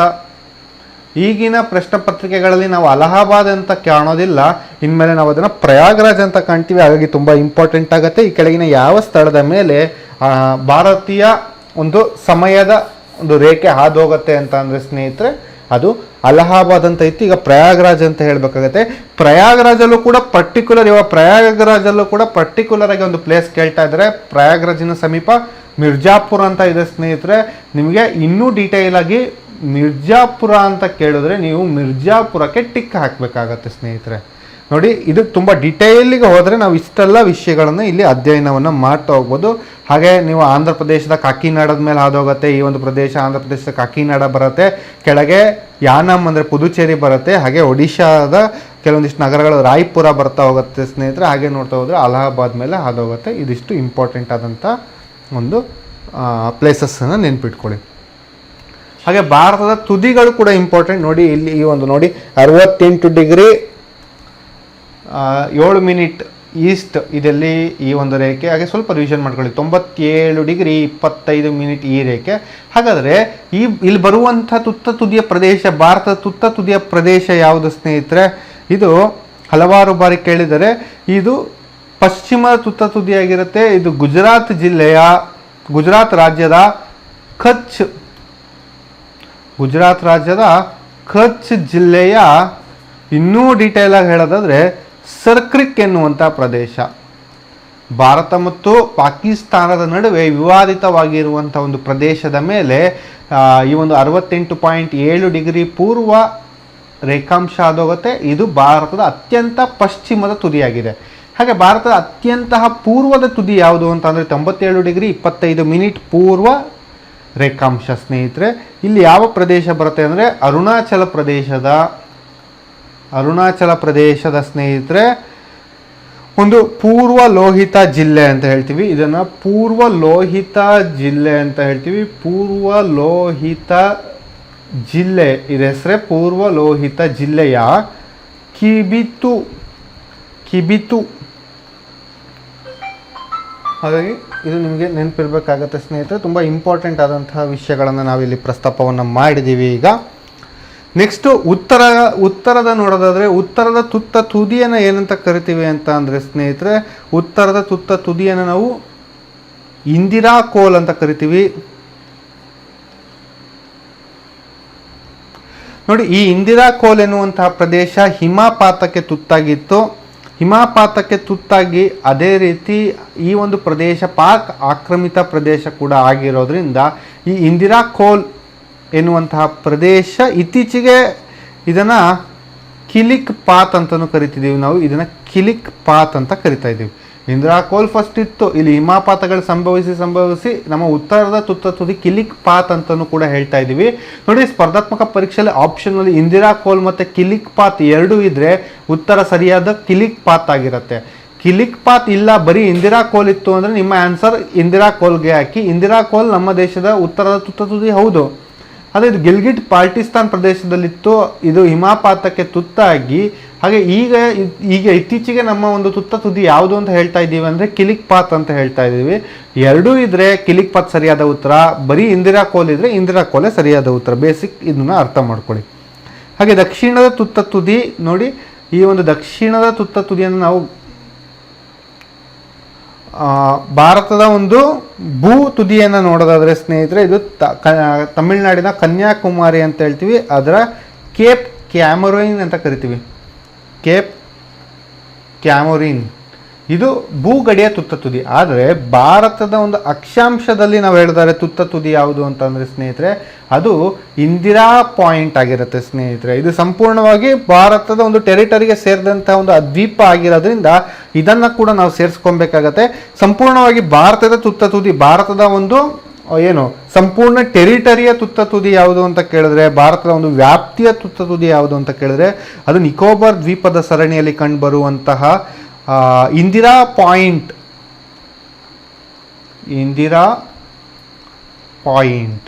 ಇದನ್ನು ಪಿಗ್ಮೇಲಿಯನ್ ಪಾಯಿಂಟ್ ಅಂತಲೂ ಕರಿತೀವಿ. ಇದನ್ನು ಪಿಗ್ಮೇಲಿಯನ್ ಪಾಯಿಂಟ್ ಅಂತಲೂ ಕರೀತಾರೆ ಸ್ನೇಹಿತರೆ. ಆದರೆ 2004 ನಂತರದಲ್ಲಿ ಸುನಾಮಿ ಸಂಭವಿಸಿದ್ರಿಂದ ಆ ಒಂದು ಇಂದಿರಾ ಪಾಯಿಂಟ್ ಕೂಡ ಈಗ ಮುಚ್ಚೋಗಿದೆ ಅಂತ ಹೇಳ್ತಾ ಇದ್ದಾರೆ. ಈಗ ಆದರೂ ಕೂಡ ನಾವು ತುದಿಯನ್ನು ಇಂದಿರಾ ಪಾಯಿಂಟ್ ಅಂತ ಹೇಳ್ತೀವಿ, ಅಥವಾ ಪಿಗ್ಮೇಲಿಯನ್ ಪಾಯಿಂಟ್ ಅಂತ ಕೂಡ ಕರಿತೀವಿ. ನೋಡಿ, ಇದಿಷ್ಟು ಪ್ರದೇಶ ಫಸ್ಟ್ ನೆನ್ಪಿಟ್ಕೊಳ್ಳಿ. ಯಾಕೆ ಅಂತಂದರೆ ಇದು ತುಂಬ ಇಂಪಾರ್ಟೆಂಟ್ ಆಗಿರುತ್ತೆ. ಒಂದು ಸುಮಾರಷ್ಟು ಬಾರಿ ಎಕ್ಸಾಂಪಲ್ ಕೇಳಿದ್ರೆ ಸರ್ಕ್ರಿಕ್ ಕಚ್ ಜಿಲ್ಲೆ ಪಶ್ಚಿಮ ತುದಿ, ಇನ್ನೊಂದು ಕಿಬಿತು ಪೂರ್ವ ಲೋಹಿತ ಜಿಲ್ಲೆ ಅರುಣಾಚಲ್ ಪ್ರದೇಶ. ಇದು ಇದು ಪೂರ್ವದ ತುದಿ, ಇದು ಪಶ್ಚಿಮದ ತುದಿ. ಉತ್ತರದ ತುದಿ ಯಾವುದು ಅಂದರೆ ಇಂದಿರಾ ಕೋಲ್, ಅಥವಾ ಇವಾಗ ಪ್ರೆಸೆಂಟ್ ಇರೋದು ಕಿಲಿಕ್ ಪಾತ್ ಅಂತ. ಹಾಗೆ ಭೂಗಡಿಯ ತುದಿ ಅಂದರೆ ತಮಿಳುನಾಡಿನ ಕನ್ಯಾಕುಮಾರಿಯ ಕೇಪ್ ಕ್ಯಾಮರಿನ್. ಅದಾದ ನಂತರದಲ್ಲಿ ನಮ್ಮ ಒಂದು ಟೆರಿಟೋರಿಯ ತುದಿ ಯಾವುದು ಅಂತ ಅಂದರೆ ಇಂದಿರಾ ಪಾಯಿಂಟ್, ಪಿಗ್ಮೇಲಿಯನ್ ಪಾಯಿಂಟ್ ಅಂತಲೂ ಕರೆದಿದ್ದೀವಿ. ಇದಿಷ್ಟು ನಮ್ಮ ಒಂದು ತುದಿಗಳು. ಈಗ ಜಸ್ಟ್ ಈ ತುದಿಗಳನ್ನು ನೀವು ಇನ್ನೊಮ್ಮೆ ನೆನಪು ಮಾಡೋದಾದರೆ, ಈ ಒಂದು ಪ್ರದೇಶದಲ್ಲಿ ಏನು ಬರುತ್ತೆ ನೆನಪು ಮಾಡ್ಕೊಳ್ಳಿ. ಸರ್ಕ್ರಿಕ್, ಇಲ್ಲಿ ಕಿಬಿತು, ಇಲ್ಲಿ ಸ್ನೇಹಿತರೆ ಇಂದಿರಾ ಕೋಲ್, ಅಥವಾ ಪ್ರಮುಖವಾಗಿ ಅದಕ್ಕೆ ಏನಂತ ಕರೆದ್ವಿ ನಾವು, ಆ ಒಂದು ಪ್ರದೇಶ ಕಿಲಿಕ್ ಪಾತ್ ಅಂತಲೇ ಫೇಮಸ್ ಆಗಿದೆ ಇತ್ತೀಚಿನ ದಿನಗಳಲ್ಲಿ. ಹಾಗೆ ದಕ್ಷಿಣ ತುದಿ ಇದನ್ನು ಕೇಪ್ ಕ್ಯಾಮರಿನ್ ಅಂತ ಕರೆದ್ವಿ. ಭೂಗಡಿಯ ತುದಿ ಅಂದರೆ ಇಂದಿರಾ ಪಾಯಿಂಟ್ ಅಂತ ಕರಿತೀವಿ. ಇದಿಷ್ಟನ್ನು ಈ ಒಂದು ಕ್ಲಾಸಲ್ಲಿ ನಾವು ತಿಳ್ಕೊಳ್ತಾ ಹೋದ್ವಿ ಸ್ನೇಹಿತರೆ. ಈಗ ತುದಿಗಳ ಬಗ್ಗೆ ನೋಡ್ತಾ ಹೋದ್ವಿ. ಅದಾದ ನಂತರದಲ್ಲಿ ನಾವೀಗ ಭೌಗೋಳಿಕ ಗಡಿಗಳ ಬಗ್ಗೆ ನೋಡೋಣ. ಹಾಗೆ ಸ್ವಲ್ಪ ಕ್ಷೇತ್ರ ವ್ಯಾಪ್ತಿಯನ್ನು ನೋಡೋಣ. ಭಾರತ ಸುತ್ತಮುತ್ತ ಯಾವ್ಯಾವ ದೇಶಗಳಿದೆ, ಭಾರತದ ವಿಸ್ತೀರ್ಣತೆ ಏನಿದೆ, ಅದ್ರ ಬಗ್ಗೆ ಸ್ವಲ್ಪ ಅಧ್ಯಯನ ಮಾಡ್ತಾ ಹೋಗೋಣ. ಅದನ್ನು ಈಸಿಯೆಸ್ಟ್ ವೇಲಿ ಹೇಗೆ ನೆನ್ಪಿಟ್ಕೊಳೋದು ಅಂತ. ಪ್ರಮುಖವಾಗಿ ಭಾರತದ ಒಂದು ವಿಸ್ತೀರ್ಣವನ್ನು ನಾವಿಲ್ಲಿ ನೋಡಬೇಕಾಗತ್ತೆ ಸ್ನೇಹಿತರೆ. ಸಂಪೂರ್ಣವಾದಂಥ ಈ ಭಾರತ ಒಂದು ಉಲ್ಟಾ ತ್ರಿಕೋನ ಆಕಾರದಲ್ಲಿ ನಿಮಗೆ ಕಂಡು ಬರುತ್ತೆ. ಉತ್ತರದಲ್ಲಿ ವಿಸ್ತೀರ್ಣತೆಯನ್ನು ಹೊಂದ್ತಾ ಹೋಗುತ್ತೆ, ದಕ್ಷಿಣದಲ್ಲಿ ಸ್ನೇಹಿತರಲ್ಲಿ ಸಂಕುಚನವನ್ನು ಕಾಣ್ತೀವಿ. ಯಾವುದರಿಂದ ಅಂತಂದರೆ 2 ಸಮುದ್ರ, 1 ಸಾಗರದಿಂದ. ನಾವೀಗ ಆಲ್ರೆಡಿ ಅದ್ರ ಬಗ್ಗೆ ನೋಡಿದ್ವಿ. ಹಾಗಾದರೆ ವಿಸ್ತೀರ್ಣ ಎಷ್ಟು ಅಂತಂದರೆ ಸ್ನೇಹಿತರೆ 32,87,263 ಚದುರ ಕಿಲೋಮೀಟರ್. ಇದು ತುಂಬ ಇಂಪಾರ್ಟೆಂಟ್, ಎಕ್ಸಾಮಲ್ಲಿ ಕೇಳಿದರೆ ಈ ನಂಬರ್ ಕೂಡ ನೆನ್ಪಿಟ್ಕೊಳ್ಳಿ. 32,87,263 ಚದುರ ಕಿಲೋಮೀಟರ್ ಭಾರತದ ಒಂದು ಸಂಪೂರ್ಣ ವಿಸ್ತೀರ್ಣ ಆಗಿರುತ್ತೆ. ಇದು ಕಾಶ್ಮೀರ ಅಂದರೆ ಪಾಕ್ ಆಕ್ರಮಿತ ಕಾಶ್ಮೀರದಿಂದ ಹಿಡಿದು ಕನ್ಯಾಕುಮಾರಿವರೆಗೆ ಇರುವಂಥ ಒಂದು ವಿಸ್ತೀರ್ಣ ಆಗಿರುತ್ತೆ ಸ್ನೇಹಿತರೆ. ಹಾಗಾಗಿ ಎಲ್ಲ ಸೇರಿ ನಾವು ಹೇಳ್ತಾ ಇರೋದು, ಭಾರತ ಕೂಡ ಇದನ್ನು ಒಪ್ಪಿದೆ. ನಾವು ಸಂಪೂರ್ಣವಾಗಿ ನೀವು ನೋಡ್ಬೋದು, ಈ ಮ್ಯಾಪನ್ನು ಕೂಡ ನೋಡ್ಬೋದು. ನಾವು ಪಾಕ್ ಆಕ್ರಮಿತ ಕಾಶ್ಮೀರ, ಚೀನಾ ಆಕ್ರಮಿತ ಕಾಶ್ಮೀರವನ್ನು ಸೇರಿಸಿ ನಾವು ನಮ್ಮ ಒಂದು ಮ್ಯಾಪನ್ನು ಹೇಳ್ತೀವಿ. ಯಾಕಂದರೆ ನಮ್ಮದೊಂದು ಸಾರ್ವಭೌಮ ರಾಷ್ಟ್ರ ಆಗಿದೆ. ನಮ್ಮ ಮೇಲೆ ಯಾರೇ ಕೂಡ ಬಾಹ್ಯವಾಗಿ ಒತ್ತಡ ಹಾಕುವಾಗಿಲ್ಲ. ನಮ್ಮ ಒಂದು ನಿರ್ಧಾರವನ್ನು ನಾವು ತಗೊಳ್ಳುವಷ್ಟು ಕೇಪೇಬಲ್ ಆಗಿದ್ದೀವಿ ಅನ್ನೋ ತೋರಿಸ್ಕೊಡುತ್ತೆ ಇದು. ಅದಾದ ನಂತರದಲ್ಲಿ ಭಾರತ 7 ಭೌಗೋಳಿಕ ದೇಶಗಳ ಗಡಿಯನ್ನು ಹೊಂದಿದೆ. ಭಾರತಕ್ಕೆ 7 ದೇಶಗಳು ಭೂಮಿ ಅಂದರೆ ಭೌಗೋಳಿಕವಾಗಿ ನಾವು ಒಂದು ಭೌಗೋಳಿಕವಾಗಿ ನೋಡೋದಾದರೆ ಭೂಪ್ರದೇಶಗಳಲ್ಲಿ ಭಾರತ 7 ದೇಶಗಳೊಂದಿಗೆ ಗಡಿಗಳನ್ನು ಹೊಂದಿದೆ ಸ್ನೇಹಿತರೆ. 2 ವಾಟರ್ ಬಾಡಿಯೊಂದಿಗೆ, ಸಾಗರದಲ್ಲಿ 2 ದೇಶಗಳೊಂದಿಗೆ ಗಡಿಗಳನ್ನು ಹೊಂದಿದೆ. ಅದ್ರ ಬಗ್ಗೆ ಈಗ ಅಧ್ಯಯನವನ್ನು ಮಾಡ್ತಾ ಹೋಗೋಣ ಸ್ನೇಹಿತರೆ. ಪ್ರಮುಖವಾಗಿ ನಾವು ನೋಡೋದಾದರೆ ಈಗ ಭಾರತ ಎಷ್ಟನೇ ದೊಡ್ಡ ರಾಷ್ಟ್ರ ಅಂತಂದರೆ ಭಾರತ 7ನೇ ದೊಡ್ಡ ರಾಷ್ಟ್ರ ಆಗಿದೆ. ಎಕ್ಸಾಮಲ್ಲಿ ತುಂಬ ಇಂಪಾರ್ಟೆಂಟ್, ದೊಡ್ಡ ರಾಷ್ಟ್ರಗಳ ಪಟ್ಟಿಯಲ್ಲಿ ತುಂಬ ಇಂಪಾರ್ಟೆಂಟ್ ಆಗುತ್ತೆ. ಹಾಗಾದರೆ ಭಾರತಕ್ಕಿಂತ ಮುಂಚೆ ಇರುವಂಥ 6 ದೊಡ್ಡ ರಾಷ್ಟ್ರಗಳು ಕೂಡ ಇಂಪಾರ್ಟೆಂಟ್ ಆಗಿರುತ್ತೆ. ಇದಕ್ಕೆ ಒಂದು ಫಾರ್ಮುಲಾ ಕೂಡ ಇದೆ, ರುಕುಬಾಯ್ ಅಂತ ನೀವು ನೆನ್ಪಿಟ್ಕೋಬೋದು. ರುಕುಬಾಯ್ ಅಂತ ಅಂದರೆ ಸ್ನೇಹಿತರೆ, ಆರ್ ಅಂತ ಅಂದರೆ ಇಲ್ಲಿ ರಷ್ಯಾ, ಕೆನಡಾ, ಚೀನಾ, ಹಾಗೆ ಯು ಅಂದರೆ USA, ಬಿ ಅಂದರೆ ಬ್ರೆಜಿಲ್, ಎ ಅಂದರೆ ಆಸ್ಟ್ರೇಲಿಯಾ, ಐ ಅಂದರೆ ಇಂಡಿಯಾ. ಜಸ್ಟ್ ನೆನ್ಪಿಟ್ಕೊಳ್ಳಿ ಅಷ್ಟೇ, ರುಕು ಬಾಯ್ ಅಂತ ನೆನ್ಪಿಟ್ಕೊಳ್ಳಿ. ಭಾರತ ಎಷ್ಟನೇ ದೊಡ್ಡ ರಾಷ್ಟ್ರ? 7ನೇ ದೊಡ್ಡ ರಾಷ್ಟ್ರ ಆಗಿದೆ ಸ್ನೇಹಿತರೆ. ಹಾಗಾದರೆ 6ನೇದು ಯಾವುದು? ಆಸ್ಟ್ರೇಲಿಯಾ, 5ನೇದು ಬ್ರೆಜಿಲ್, 4ನೇದು USA, 3ನೇದು ಚೀನಾ, 2ನೇದು ಕೆನಡಾ, ಮೊದಲನೇದು ರಷ್ಯಾಕ್ಕೆ 2 ಅಕ್ಷರ ತಗೊಳ್ಳೋಣ. ಮೊದಲನೇದು ರಷ್ಯಾ. ಇದಿಷ್ಟನ್ನು ನೀವು ನೆನ್ಪಿಟ್ಕೊಂಡ್ರೆ ಭಾರತದ ಮೇಲಿರುವಂತಹ ದೊಡ್ಡ ರಾಷ್ಟ್ರಗಳನ್ನು ಕೂಡ ನೆನ್ಪಿಟ್ಕೊಳ್ತೀರಾ. ಕೆಲವೊಮ್ಮೆ ಎಕ್ಸಾಮಲ್ಲಿ ಆರ್ಡರ್ ವೈಸಲ್ಲಿ ಕೂಡ ಕೇಳ್ಬೋದು, ಈ ಕೆಳಗಿರುವಂತಹ ದೇಶಗಳಲ್ಲಿ ದೊಡ್ಡದರಿಂದ ಸಣ್ಣ ಕ್ರಮದಲ್ಲಿ ಬರೀರಿ ಅಂತ ಕೂಡ ಹಲವಾರು ಎಕ್ಸಾಮಲ್ಲಿ ಕೇಳಿದ್ದಾರೆ. ಹಾಗಾಗಿ ನೆನ್ಪಿಟ್ಕೋಬೇಕು. ಜನಸಂಖ್ಯೆಯಲ್ಲಿ ಭಾರತ 2ನೇ ದೊಡ್ಡ ರಾಷ್ಟ್ರ ಸ್ನೇಹಿತರೆ. ಮೊದಲನೇದು ಚೀನಾ. ಇನ್ನು 2030 ನಾವು ವಿಶ್ವದಲ್ಲೇ ಮೊದಲ ಸ್ಥಾನವನ್ನು ತಗೊಳ್ತೀವಿ ಜನಸಂಖ್ಯೆಯಲ್ಲಿ. ಹಾಗೆ ಜನಸಂಖ್ಯೆಯಲ್ಲಿ ದೊಡ್ಡ ರಾಷ್ಟ್ರಗಳು ಕೂಡ ನೆನ್ಪಿಟ್ಕೋಬೇಕು. CBA IBP ಅಂತ ಸುಮ್ಮನೆ ನೆನ್ಪಿಟ್ಕೊಳ್ಳೋದು ಫಾರ್ಮುಲಾ. CBA IBP. ಜನಸಂಖ್ಯೆಯಲ್ಲಿ ಭಾರತ, ಇಂಡಿಯಾ ನಿಮಗೆ ಗೊತ್ತು. ಹಾಗೆ China, Bharat, America, Indonesia, Brazil, Pakistan. ನೋಡಿ, ಬಿ ಅಂದರೆ ಭಾರತ ಅಂತ, ಐ ಅಂತ ಹಾಕೊಳ್ಳೋದ್ರೆ ಐ ಅಂತ ಹಾಕೊಳ್ಳಿ. CAIBP, CIA IBP ಅಂತ ಆದರೂ ನೆನ್ಪಿಟ್ಕೊಳ್ಳಿ. ಇದಿಷ್ಟು ನಿಮಗೆ ಗೊತ್ತಿರಬೇಕಾಗತ್ತೆ. ಹಾಗೆ ಭಾರತ ಒಟ್ಟು ಕರಾವಳಿ ತೀರದ ಒಂದು ವಿಸ್ತೀರ್ಣ ಎಷ್ಟು ಹೊಂದಿದೆ, ಭಾರತ ಎಷ್ಟು ಕಿಲೋಮೀಟರ್ ಕರಾವಳಿ ತೀರವನ್ನು ಹೊಂದಿದೆ ಅಂತ ಅಂದರೆ ಸ್ನೇಹಿತರೆ, ನಾವು ಈಗ ಲಕ್ಷದ್ವೀಪ, ಅಂಡಮಾನ್ ಆ್ಯಂಡ್ ನಿಕೋಬಾರನ್ನು ಸೇರಿ ಹೇಳೋದಾದರೆ ನಮ್ಮ ಒಂದು ಕರಾವಳಿ ತೀರದ ಉದ್ದ ಎಕ್ಸಾಕ್ಟಾಗಿ ನೆನಪಿರ್ಬೇಕಿದು 7516 ಕಿಲೋಮೀಟರ್ ಸ್ನೇಹಿತರೆ. ಅಂಡಮಾನ್ ಆ್ಯಂಡ್ ನಿಕೋಬಾರನ್ನು ಹೊರತುಪಡಿಸಿ ಭೂಭಾಗದಲ್ಲಿ ಇರುವಂತಹ ಒಂದು ಕರಾವಳಿಯ ತೀರವನ್ನು ಹೇಳೋದಾದರೆ ಸುಮಾರು 6100 ಕಿಲೋಮೀಟರ್ ಅಂತ ಹೇಳ್ತೀವಿ. ಎರಡೂ ಕೂಡ ಇಂಪಾರ್ಟೆಂಟ್, ಎಕ್ಸಾಮಲ್ಲಿ ಕೇಳಿದರೆ. ಕರಾವಳಿ ತೀರದ ಉದ್ದವನ್ನು ಕೇಳಿದ್ರೆ ಸಂಪೂರ್ಣವಾಗಿ ಭಾರತದ ಒಂದು ಟೆರಿಟೋರಿಯ ಉದ್ದ ಹೇಳೋದಾದರೆ 7516 ಕಿಲೋಮೀಟರ್. ಹಾಗೆ ನಾವು ಅಂಡಮಾನ್ ಮತ್ತು ಲಕ್ಷದ್ವೀಪನ ಹೊರತುಪಡಿಸಿ ಹೇಳೋದಾದರೆ ಬರೀ ಭೂಮಿಯಲ್ಲಿ, ಭಾರತದ ಭೂಗೋಳದಲ್ಲಿ ಅಂದರೆ ಭಾರತದ ಭೂಮಿಯಲ್ಲಿ ಇರುವಂಥದ್ದು ಹೇಳೋದಾದರೆ 6100 ಕಿಲೋಮೀಟರ್ ಆಗಿರುತ್ತೆ. ಒಟ್ಟು ಎಷ್ಟು ಜಿಲ್ಲೆಗಳಲ್ಲಿ ಕರಾವಳಿ ಇದೆ ಅಂತ ಕೂಡ ಎಕ್ಸಾಮಲ್ಲಿ ಕೇಳಿದರೆ ಒಟ್ಟು ಭಾರತದ 9 ರಾಜ್ಯಗಳಲ್ಲಿ ನಾವು ಕರಾವಳಿಯನ್ನು ನೋಡ್ತೀವಿ. ಗುಜರಾತ್, ಮಹಾರಾಷ್ಟ್ರ, ಗೋವಾ, ಕರ್ನಾಟಕ, ಕೇರಳ, ತಮಿಳುನಾಡು, ಆಂಧ್ರ ಪ್ರದೇಶ್, ಪಶ್ಚಿಮ ಬಂಗಾಳ. ಒಟ್ಟು 9 ರಾಜ್ಯಗಳಲ್ಲಿ ಅತಿ ಹೆಚ್ಚು ಕರಾವಳಿ ತೀರವನ್ನು ಹೊಂದಿರುವಂಥ ರಾಜ್ಯ, ಅತಿ ಉದ್ದವಾದ ಕರಾವಳಿ ತೀರವನ್ನು ಹೊಂದಿರುವಂಥ ರಾಜ್ಯ ಯಾವುದು ಅಂದರೆ ಅದು ಗುಜರಾತ್ ಆಗಿರುತ್ತೆ ಸ್ನೇಹಿತರೆ. ಹಾಗಾಗಿ ಆ ಒಂದು ದೃಷ್ಟಿಯಲ್ಲೂ ಕೂಡ ಇಂಪಾರ್ಟೆಂಟ್ ಆಗಿರುತ್ತೆ. ನಿಮಗೆ ಎಕ್ಸಾಮಲ್ಲಿ ಹಲವಾರು ಬಾರಿ ಇದ್ರ ಮೇಲೆ ಪ್ರಶ್ನೆಯನ್ನು ಕೇಳಿದ್ದಾರೆ. ಹಾಗೆ ನೆರೆಯ ದೇಶಗಳ ಬಗ್ಗೆ ಹೇಳೋದಾದರೆ ನೋಡಿ, ಪಾಕಿಸ್ತಾನ್, ಹಾಗೆ ಇಲ್ಲಿ 80 ಕಿಲೋಮೀಟರಷ್ಟು ಒಂದು ವ್ಯಾಪ್ತಿಯನ್ನು ಹೊಂದಿರುವಂತಹ ಅಫ್ಘಾನಿಸ್ತಾನ ಇದೆ ಸ್ನೇಹಿತರೆ. ಹಾಗೆ ಚೀನಾ, ಹಾಗೆ ನೇಪಾಳ, ಭೂತಾನ್, ನೆಕ್ಸ್ಟ್ ಮಯನ್ಮಾರ್, ಬಾಂಗ್ಲಾದೇಶ. ಒಟ್ಟು ಇದರಲ್ಲಿ ನಾವು ಹೇಳೋದಾದರೆ 1 2 3 4 5 6 7 ದೇಶಗಳೊಂದಿಗೆ ನಾವು ಇದರಿಂದ ಗಡಿಯನ್ನು ಹೊಂದಿದ್ದೀವಿ.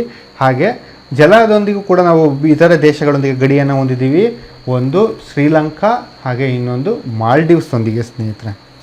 ಇದ್ರ ಬಗ್ಗೆ ನಾವು ಅಧ್ಯಯನವನ್ನು ಮಾಡ್ತಾ ಹೋಗೋಣ. ಈಗ ಸುಮಾರಷ್ಟು ಇಂಪಾರ್ಟೆಂಟ್ ಆಸ್ಪೆಕ್ಟ್ಸ್ ಇದರಲ್ಲಿರುತ್ತೆ. ನೆರೆಯ ದೇಶಗಳ ಬಗ್ಗೆ ಹೇಳೋದಾದರೆ ಮೊದಲನೇದು ಭಾರತ ಮತ್ತು ಪಾಕಿಸ್ತಾನ ಬಗ್ಗೆ ನಾವು ಈಗ ಅಧ್ಯಯನವನ್ನು ಮಾಡ್ತಾ ಹೋಗೋಣ ಸ್ನೇಹಿತರೆ.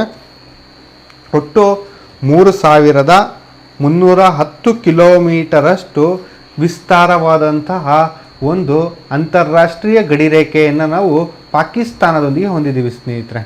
ನೀವು ನೋಡ್ಬೋದು, ಇದು ಪಾಕಿಸ್ತಾನದೊಂದಿಗೆ ನಾವು ಇರುವಂತಹ ಗಡಿರೇಖೆ ಆಗಿರುತ್ತೆ. ಈ ಒಂದು ಗಡಿರೇಖೆಗೆ ಏನಂತ ಹೆಸರು ಕೊಟ್ಟಿದ್ದಾರೆ ಅಂತ ಅಂದರೆ ಸ್ನೇಹಿತರೆ, ಈ ಒಂದು ಗಡಿರೇಖೆಗೆ ರ್ಯಾಡ್ ಕ್ಲಿಫ್ ಅಂತ ಹೆಸರಿಟ್ಟಿದ್ದಾರೆ. ಒಂದು ಗಡಿರೇಖೆಗೆ ರ್ಯಾಡ್ ಕ್ಲಿಫ್ ಅಂತ ಹೆಸರು. 1947ರಲ್ಲಿ ಸರ್ ರ್ಯಾಡ್ ಕ್ಲಿಫ್ ಎನ್ನುವಂಥ ವ್ಯಕ್ತಿ ಇದನ್ನು ಗುರುತು ಮಾಡಿರೋದ್ರಿಂದ ಇದಕ್ಕೆ ರ್ಯಾಡ್ ಕ್ಲಿಫ್ ಅಂತ ಹೆಸರು ಬಂದಿದೆ ಸ್ನೇಹಿತರೆ. ಒಟ್ಟು ಭಾರತದ ಒಂದು 4 ರಾಜ್ಯಗಳೊಂದಿಗೆ ಪಾಕಿಸ್ತಾನ ತನ್ನ ಗಡಿಯನ್ನು ಹೊಂದಿದೆ ಸ್ನೇಹಿತರೆ. ಆದರೆ ಪ್ರಸ್ತುತ ನಾವು ಅದನ್ನು 3 ಅಂತ ಕರಿಬೇಕಾಗತ್ತೆ. ಒಂದು ಕೇಂದ್ರಾಡಳಿತ ಪ್ರದೇಶ ಆಗಿರೋದು ನಿಮಗೆ ನೆನಪಿರಬೇಕಾಗತ್ತೆ. ಯಾವ್ದ್ಯಾವುದು ಅಂತಂದರೆ ಒಂದು 3 ರಾಜ್ಯ ಪ್ಲಸ್ ಒಂದು ಕೇಂದ್ರಾಡಳಿತ ಪ್ರದೇಶ. ಯಾವುದ್ಯಾವುದು 3 ರಾಜ್ಯ? ಒಂದು ಗುಜರಾತ್, ಇನ್ನೊಂದು ರಾಜಸ್ಥಾನ್, ಇನ್ನೊಂದು ಪಂಜಾಬ್, ಪ್ಲಸ್ ಒಂದು ಕೇಂದ್ರಾಡಳಿತ ಪ್ರದೇಶ ವಿವಾದಿತ ಜಮ್ಮು ಮತ್ತು ಕಾಶ್ಮೀರ. ನೋಡಿ ನೆನಪಿರ್ಬೇಕಾಗತ್ತೆ. ಒಂದು ಅತಿ ಉದ್ದನೆಯಾದಂಥ ಪಾಕಿಸ್ತಾನದೊಂದಿಗೆ ಅತಿ ಉದ್ದನೆಯಾದಂಥ ಗಡಿಯನ್ನು ಹೊಂದಿರುವಂತಹ ರಾಜ್ಯ ಯಾವುದು ಅಂತ ಕೇಳಿದ್ರೆ ಅದು ರಾಜಸ್ಥಾನ ಆಗಿರುತ್ತೆ ಸ್ನೇಹಿತರೆ. ಜಮ್ಮು ಕಾಶ್ಮೀರ ಕೇಂದ್ರಾಡಳಿತ ಪ್ರದೇಶ ಅಂತಾರಾಷ್ಟ್ರೀಯ ಗಡಿಯನ್ನು ಹೊಂದಿದೆ. ಯಾವ ಕೇಂದ್ರಾಡಳಿತ ಪ್ರದೇಶಗಳು ಅಂತಾರಾಷ್ಟ್ರೀಯ ಗಡಿಯನ್ನು ಹೊಂದಿದೆ ಅಂತ ಅಂದರೆ ಒಟ್ಟು 2 ಕೇಂದ್ರಾಡಳಿತ ಪ್ರದೇಶಗಳು ಅಂತಾರಾಷ್ಟ್ರೀಯ ಗಡಿಯನ್ನು ಹೊಂದಿದೆ.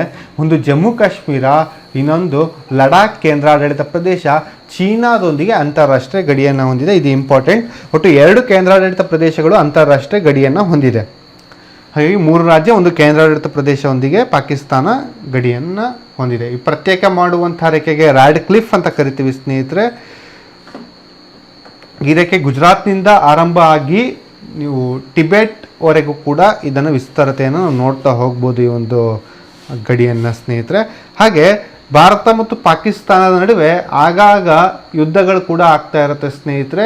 ಪ್ರಮುಖವಾಗಿ 1948ರಲ್ಲಾಗಿದೆ, 1965ರಲ್ಲಾಗಿದೆ, 1971ರಲ್ಲಾಗಿದೆ, 1999ರಲ್ಲಾಗಿದೆ. ನೋಡಿ 1948ರಲ್ಲಿ ಆಗಿರೋದು ಕೂಡ ಈ ಒಂದು ಭೂ ವಿಷಯಕ್ಕೆ, ಕಾಶ್ಮೀರದ ವಿಷಯಕ್ಕೆ ಸ್ನೇಹಿತರೆ. 65ರಲ್ಲೂ ಕೂಡ ಕಾಶ್ಮೀರದ ವಿಷಯಕ್ಕೆ.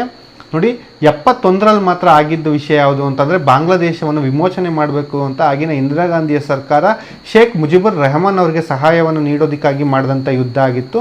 1999 ಆಗಿದ್ದು ಕಾರ್ಗಿಲ್ ಯುದ್ಧ ಆಗಿರುತ್ತೆ. ನುಸುಳುಕೋರರು ಭಾರತದ ಒಂದು ಭೂ ಪ್ರದೇಶಗಳಲ್ಲಿ ಆಕ್ರಮಿಸಿ ಭಾರತೀಯ ಸೈನ್ಯ ಮೇಲೆ ದಾಳಿ ಮಾಡಿದ್ದಕ್ಕೆ ಈ ಒಂದು ಯುದ್ಧ ಆಗುತ್ತೆ. ಇದಿಷ್ಟು ನೆನಪಿಟ್ಕೊಳ್ಳಿ. ಪಾಕಿಸ್ತಾನದ ಒಂದು ಕರೆನ್ಸಿ ಮತ್ತು ರಾಜಧಾನಿಯನ್ನು ನಾನು ಲಾಸ್ಟಿಗೆ ಎಕ್ಸ್ಪ್ಲೈನ್ ಮಾಡ್ತಾ ಹೇಳ್ತೀನಿ. ನಮ್ಮ ನೆರೆಯ ರಾಷ್ಟ್ರಗಳ ಒಂದು ರಾಜಧಾನಿ, ಕರೆನ್ಸಿ ಮತ್ತು ಮುಖ್ಯಸ್ಥರು ತುಂಬ ಇಂಪಾರ್ಟೆಂಟ್. ಅದು ಲಾಸ್ಟ್ ಸ್ಲೈಡಲ್ಲಿ ನಾನು ಎಕ್ಸ್ಪ್ಲೈನ್ ಮಾಡ್ತೀನಿ.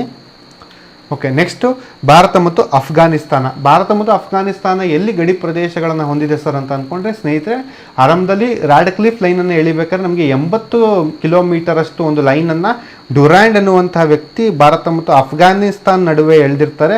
ಅದನ್ನು ಡ್ಯುರಾಂಡ್ ಲೈನ್ ಅಂತಲೇ ಫೇಮಸ್ ಆಗಿದೆ. ಹಾಗೆ ಭಾರತ ಮತ್ತು ಅಫ್ಘಾನಿಸ್ತಾನವನ್ನು ಪ್ರತ್ಯೇಕಿಸುವಂಥ ಗಡಿರೇಖೆ ಹೆಸರು ಸ್ನೇಹಿತರೆ ಡ್ಯುರಾಂಡ್. ಇದು 80 ಕಿಲೋಮೀಟರಷ್ಟು ಉದ್ದ ಇರುವಂಥ ರೇಖೆ ಆಗಿದೆ. ಇದು ಭಾರತ ಮತ್ತು ಅಫ್ಘಾನಿಸ್ತಾನದ ನಡುವೆ ಇದೆ ಸ್ನೇಹಿತರೆ.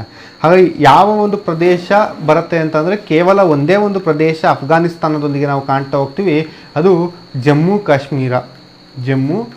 ಕಾಶ್ಮೀರದಲ್ಲಿ ನಾವು ಈ ರೇಖೆಯನ್ನು ಕಾಣ್ತಾ ಹೋಗ್ತೀವಿ ಸ್ನೇಹಿತರೆ. ಹಾಗೆ ಅಫ್ಘಾನಿಸ್ತಾನವನ್ನು ಆರ್ಟ್ ಆಫ್ ಏಷ್ಯಾ ಅಂತ ಕರಿತೀವಿ, land locked country of Asia ಅಂತ ಕೂಡ ಕರಿತೀವಿ. ಅವರ ಮುಖ್ಯಸ್ಥರು, ಅದರ ರಾಜಧಾನಿ, ಅದರ ಕರೆನ್ಸಿಯನ್ನು ನಾವು ನೆಕ್ಸ್ಟ್ ಸ್ಲೈಡಲ್ಲಿ ನೋಡ್ತಾ ಹೋಗೋಣ. ಈಗ ಭಾರತ ಒಂದು ಚೀನಾದ ನಡುವೆ ನೋಡೋದಾದರೆ ಭಾರತ ಮತ್ತು ಚೀನಾದ ಗಡಿ ಒಂದು ಎಷ್ಟು ವಿಸ್ತಾರ ಹೊಂದಿದೆ ಅಂತಂದರೆ 3917 ಕಿಲೋಮೀಟರಷ್ಟು ಉದ್ದದ ಗಡಿಯನ್ನು ನಾವು ಹೊಂದಿದ್ದೀವಿ ಸ್ನೇಹಿತರೆ. ಹಾಗಾದರೆ ಈ ಒಂದು ಗಡಿಗೆ ಏನಂತ ಕರೀತಾರೆ ಅಂದರೆ ಸುಮಾರಷ್ಟು ಜನ ತಪ್ಪು ತಿಳುವಳಿಕೆ ಹೊಂದಿದ್ದಾರೆ. ಕೇವಲ ಒಂದೇ ಹೆಸರನ್ನ ನೆನ್ಪಿಟ್ಕೊಳ್ತೀರಾ ಸ್ನೇಹಿತರೆ. ನಾವು ಒಟ್ಟು 3 ಗಡಿಯನ್ನು ಹೊಂದಿದ್ದೀವಿ. ಚೀನಾದೊಂದಿಗೆ ಎಷ್ಟು ಗಡಿಯನ್ನು ಹೊಂದಿದ್ದೀವಿ? 3 ಗಡಿಯನ್ನು. ಒಂದು ಗಡಿ ನಾವು ಇಲ್ಲಿ ಲಡಾಖಲ್ಲಿ ಕಾಣ್ತೀವಿ ಸ್ನೇಹಿತರೆ. ಆಟೋನಮಸ್ ಟಿಬೆಟ್ ರೀಜನ್ ಕೂಡ ಚೀನಾಗೆ ಸೇರಿರೋದ್ರಿಂದ ಲಡಾಖ್ ಗಡಿಯಲ್ಲಿ ಕಾಣ್ತೀವಿ. ಹಿಮಾಚಲ್ ಪ್ರದೇಶ ಮತ್ತು ಇಲ್ಲಿ ಕಾಣ್ತಿರುವಂಥ ಉತ್ತರಾಖಂಡ್ ರಾಜ್ಯ ಕಾಣ್ತಾ ಇದೆಯಲ್ಲ, ಇದಿಷ್ಟು ಒಂದು ಗಡಿಯಾಗಿದೆ ಸ್ನೇಹಿತರೆ. ಈ ಒಂದು ಗಡಿಯನ್ನು ನಾವು ಮೆಕ್ಡೊನಾಲ್ಡ್ ಅಂತ ಕರಿತೀವಿ. ಮೆಕ್ಡೊನಾಲ್ಡ್ ಗಡಿ ಕೇಳ್ಬೋದು ಎಕ್ಸಾಮಲ್ಲಿ. ಮೆಕ್ಡೊನಾಲ್ಡ್ ಗಡಿ ಯಾವ ಎರಡು ದೇಶಗಳ ಮಧ್ಯೆ ಇದೆ ಅಂತಂದರೆ ಭಾರತ ಮತ್ತು ಚೀನಾ.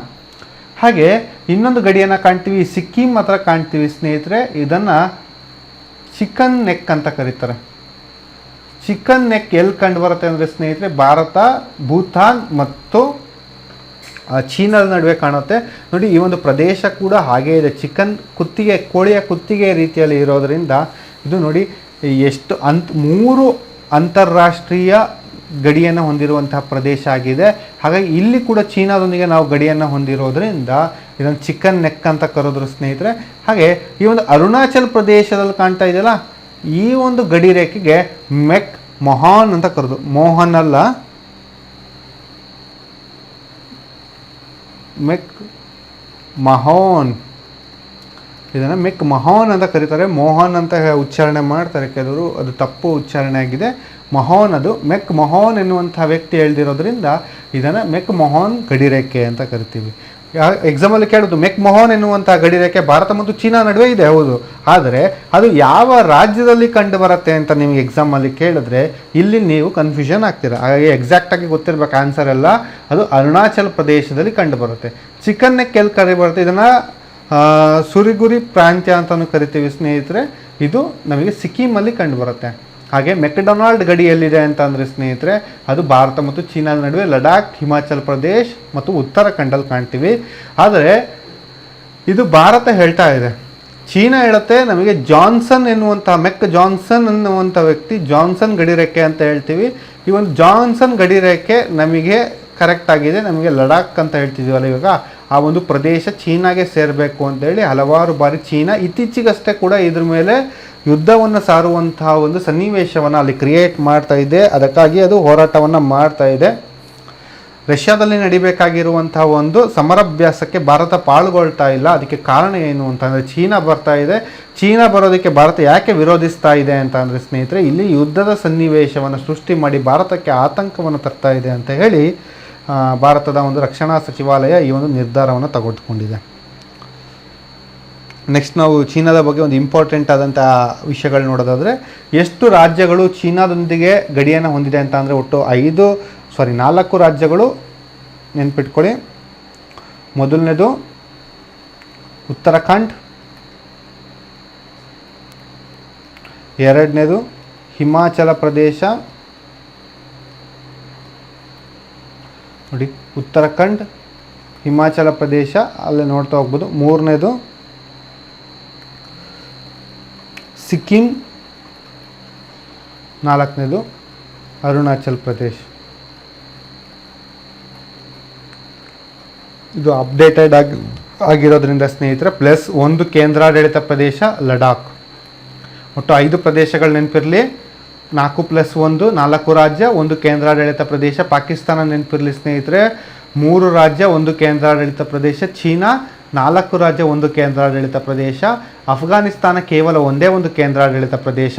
ಇದಿಷ್ಟು ನೆನ್ಪಿಟ್ಕೊಳ್ಳಿ, ಒಂದು ಮೈಂಡಲ್ಲಿ ಆ ಒಂದು ಪಿಕ್ಚರ್ ಇರಬೇಕು ನಿಮಗೆ, ಯಾವುದ್ರ ಬಗ್ಗೆ ನಾವು ಅಧ್ಯಯನವನ್ನು ಮಾಡ್ತಾ ಇದ್ದೀವಿ ಅಂತ. ಅದೇ ರೀತಿ ಈ ಒಂದು ಪ್ರದೇಶವನ್ನು ನಾನು ಹೇಳಿದೆ ಜಾನ್ಸನ್ ಗಡಿರೇಖೆ ಅಂತ, ಇದು ಚೀನಾ ಗುರ್ತು ಮಾಡಿ ಈ ಪ್ರದೇಶವನ್ನು ಚೀನಾ ಆಕ್ರಮಿತ ಪ್ರದೇಶ ಅಂತ ಕರ್ಕೊಂತು ಇದನ್ನು ಅಕ್ಸೈ ಚಿನ್ ಅಂತಲೂ ಕರಿತೀವಿ ಸ್ನೇಹಿತರೆ. ಅಕ್ಸೈ ಚಿನ್ ಎಲ್ಲಿ ಕಂಡು ಬರುತ್ತೆ ಅಂದರೆ ಲಡಾಖಲ್ಲಿ ಕಂಡು ಬರುತ್ತೆ ಸ್ನೇಹಿತರೆ. ಹಾಗಾಗಿ ಇದು ಕೂಡ ನಿಮಗೆ ನೆನಪಿರಬೇಕಾಗತ್ತೆ. ಇದನ್ನು ಅಕ್ಸೈ ಚಿನ್ ಅಂತ ಕರಿತೀವಿ. ಭಾರತ ಮತ್ತು ಚೀನಾ ನಡುವೆ ಯುದ್ಧ ಆಗಿದೆ ಇದೇ ಪ್ರದೇಶಕ್ಕಾಗಿ ಸ್ನೇಹಿತರೆ. 1962ರಲ್ಲಿ ಇಂಡೋ ಚೀನಾದ ಯುದ್ಧ ಆಗುತ್ತೆ. ಭಾರತ ಮತ್ತು ಚೀನಾ ಬಹಳ ಹಿಂದೆಯಿಂದ ಕೂಡ ಉತ್ತಮವಾದಂಥ ಸಂಬಂಧವನ್ನು ಹೊಂದಿತ್ತು. ಪಂಚಶೀಲ ಅಗ್ರಿಮೆಂಟ್ ಕೂಡ ಆಗಿತ್ತು. ಆದರೆ 1967ರಲ್ಲಿ ಚೀನಾನ ಮೇಲೆ ಯುದ್ಧ ಕೂಡ ಸಾರಿತ್ತು. ಅದು ಕೂಡ ಇಲ್ಲಿ ನಾವು ನೆನಪು ಮಾಡ್ಕೊಬೋದು. ನೆಕ್ಸ್ಟು ಪ್ರಮುಖವಾಗಿ ಭಾರತ ಮತ್ತು ನೇಪಾಳವನ್ನು ನಾವು ಇಲ್ಲಿ ಗಮನ ಹರಿಸ್ಕೊಳ್ಳೋದಾದರೆ ಸ್ನೇಹಿತರೆ, ಒಟ್ಟು ವಿಸ್ತರಣೆ ಎಷ್ಟು ಹೊಂದಿದೆ ಭಾರತದೊಂದಿಗೆ ಅಂದರೆ 1752 ಕಿಲೋಮೀಟರ್. ಒಟ್ಟು ಸುಮಾರು ನಾವಿಲ್ಲಿ 5 ರಾಜ್ಯಗಳನ್ನು ನಾವು ನೋಡ್ಬೋದು ಇಲ್ಲಿ ಗಡಿಯನ್ನು ಹೊಂದಿರೋದು. ಯಾವ್ದ್ಯಾವುದು ಅಂತ ಅಂದರೆ ಒಂದು ಉತ್ತರಾಖಂಡ, ಉತ್ತರ ಪ್ರದೇಶ್, ಬಿಹಾರ ಸ್ನೇಹಿತರೆ. ಹಾಗೆ ಪಶ್ಚಿಮ ಬಂಗಾಳ ತುಂಬ ಇಂಪಾರ್ಟೆಂಟ್ ನಿಮಗೆ. ಪಶ್ಚಿಮ ಬಂಗಾಳ ಅಂದರೆ ಇಲ್ಲಿವರೆಗೆ ಮಾತ್ರ ಅಂತ ಅಂದ್ಕೊಳ್ತೀರಾ. ಇಲ್ಲಿ ನೋಡ್ಬೋದು ಯಾವ ರೀತಿ ಹಸಿರು ಬಣ್ಣದಲ್ಲಿದೆ ಅಂತ. ಇದು ನೇಪಾಳದೊಂದಿಗೂ ಕೂಡ ಗಡಿಯನ್ನು ಹೊಂದಿದೆ ಪಶ್ಚಿಮ ಬಂಗಾಳ, ನೆನಪಿರಲಿ. ಹಾಗಾಗಿ 4ನೇದು ಪಶ್ಚಿಮ ಬಂಗಾಳ, 5ನೇದು ಸಿಕ್ಕಿಂ. ಒಟ್ಟು 5 ರಾಜ್ಯಗಳೊಂದಿಗೆ ಗಡಿಯನ್ನು ಹೊಂದಿದೆ ನೇಪಾಳ. ನೋಡಿ ಹೈಯೆಸ್ಟ್ ನಾವಿಲ್ಲಿ ಕಾಣ್ತಾ ಇದ್ದೀವಿ ಒಂದು ರಾಜ್ಯಗಳನ್ನು ಇವಾಗ ಪ್ರಸ್ತುತ. ನೆಕ್ಸ್ಟ್ ನೋಡೋಣ ಇನ್ನೂ ಹೈಯೆಸ್ಟ್ ಯಾವ್ದು ಬರ್ಬೋದು, ಯಾವ ಒಂದು ರಾಜ್ಯ ಅಂತ, ಯಾವ ಒಂದು ದೇಶ ಅಂತ ಹೇಳಿ. ಹಾಗೆ ಪ್ರಮುಖವಾಗಿ ನಾವಿಲ್ಲಿ ಗಮನಿಸೋದಾದರೆ ಸ್ನೇಹಿತರೆ, ಉತ್ತರ ಪ್ರದೇಶ ಅತಿ ಹೆಚ್ಚು ಆ ಒಂದು ದೇಶ ನೇಪಾಳದೊಂದಿಗೆ ಗಡಿಯನ್ನು ಹೊಂದಿದೆ.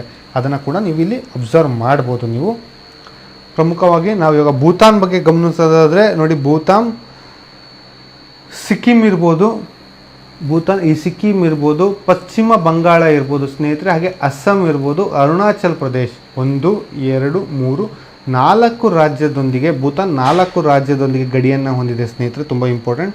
ಒಟ್ಟು 587 ಕಿಲೋಮೀಟರ್ ಅಷ್ಟು ವಿಸ್ತೀರ್ಣ ಭಾರತದೊಂದಿಗೆ ಇದು ಹೊಂದಿದೆ ಸ್ನೇಹಿತರೆ. ಒಟ್ಟು ಭೂಗಡಿಯನ್ನು ಹೊಂದಿದೆ.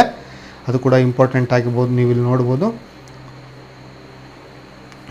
ಪ್ರಮುಖವಾಗಿ ಭೂತಾನ್ ಬಗ್ಗೆ ಇದಿಷ್ಟು ತಿಳ್ಕೊಳ್ತಾ ಹೋಗೋಣ. ಹಾಗೆ ಇತ್ತೀಚೆಗೆ ವಿವಾದ ಕೂಡ ನಡೀತಾ ಇದೆ ಭೂತಾನ್ ಮತ್ತು ಸಿಕ್ಕಿಂ ಮಧ್ಯೆ, ಡೋಕ್ಲಾಮ್ ಅಂತ ಕೂಡ ನೀವು ನೋಡಿದ್ದೀರಾ.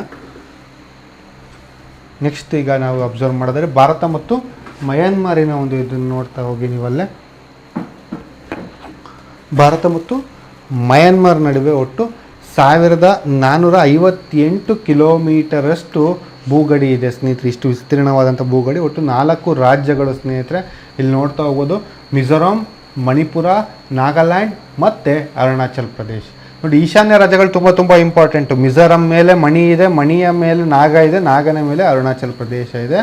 ಯಾವಾಗಲೂ ಕೂಡ ನಾಗನ ಕೆಳಗೆ ಮಣಿ ಇರುತ್ತೆ, ಮಣಿ ಆದಮೇಲೆ ಮಿಜೋರಾಂ ಇರುತ್ತೆ ಅನ್ನೋದು ನಿಮ್ಮ ತಲೆಯಲ್ಲಿ ಇರಬೇಕು.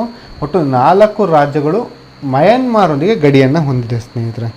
ಇದು ತುಂಬ ಇಂಪಾರ್ಟೆಂಟು.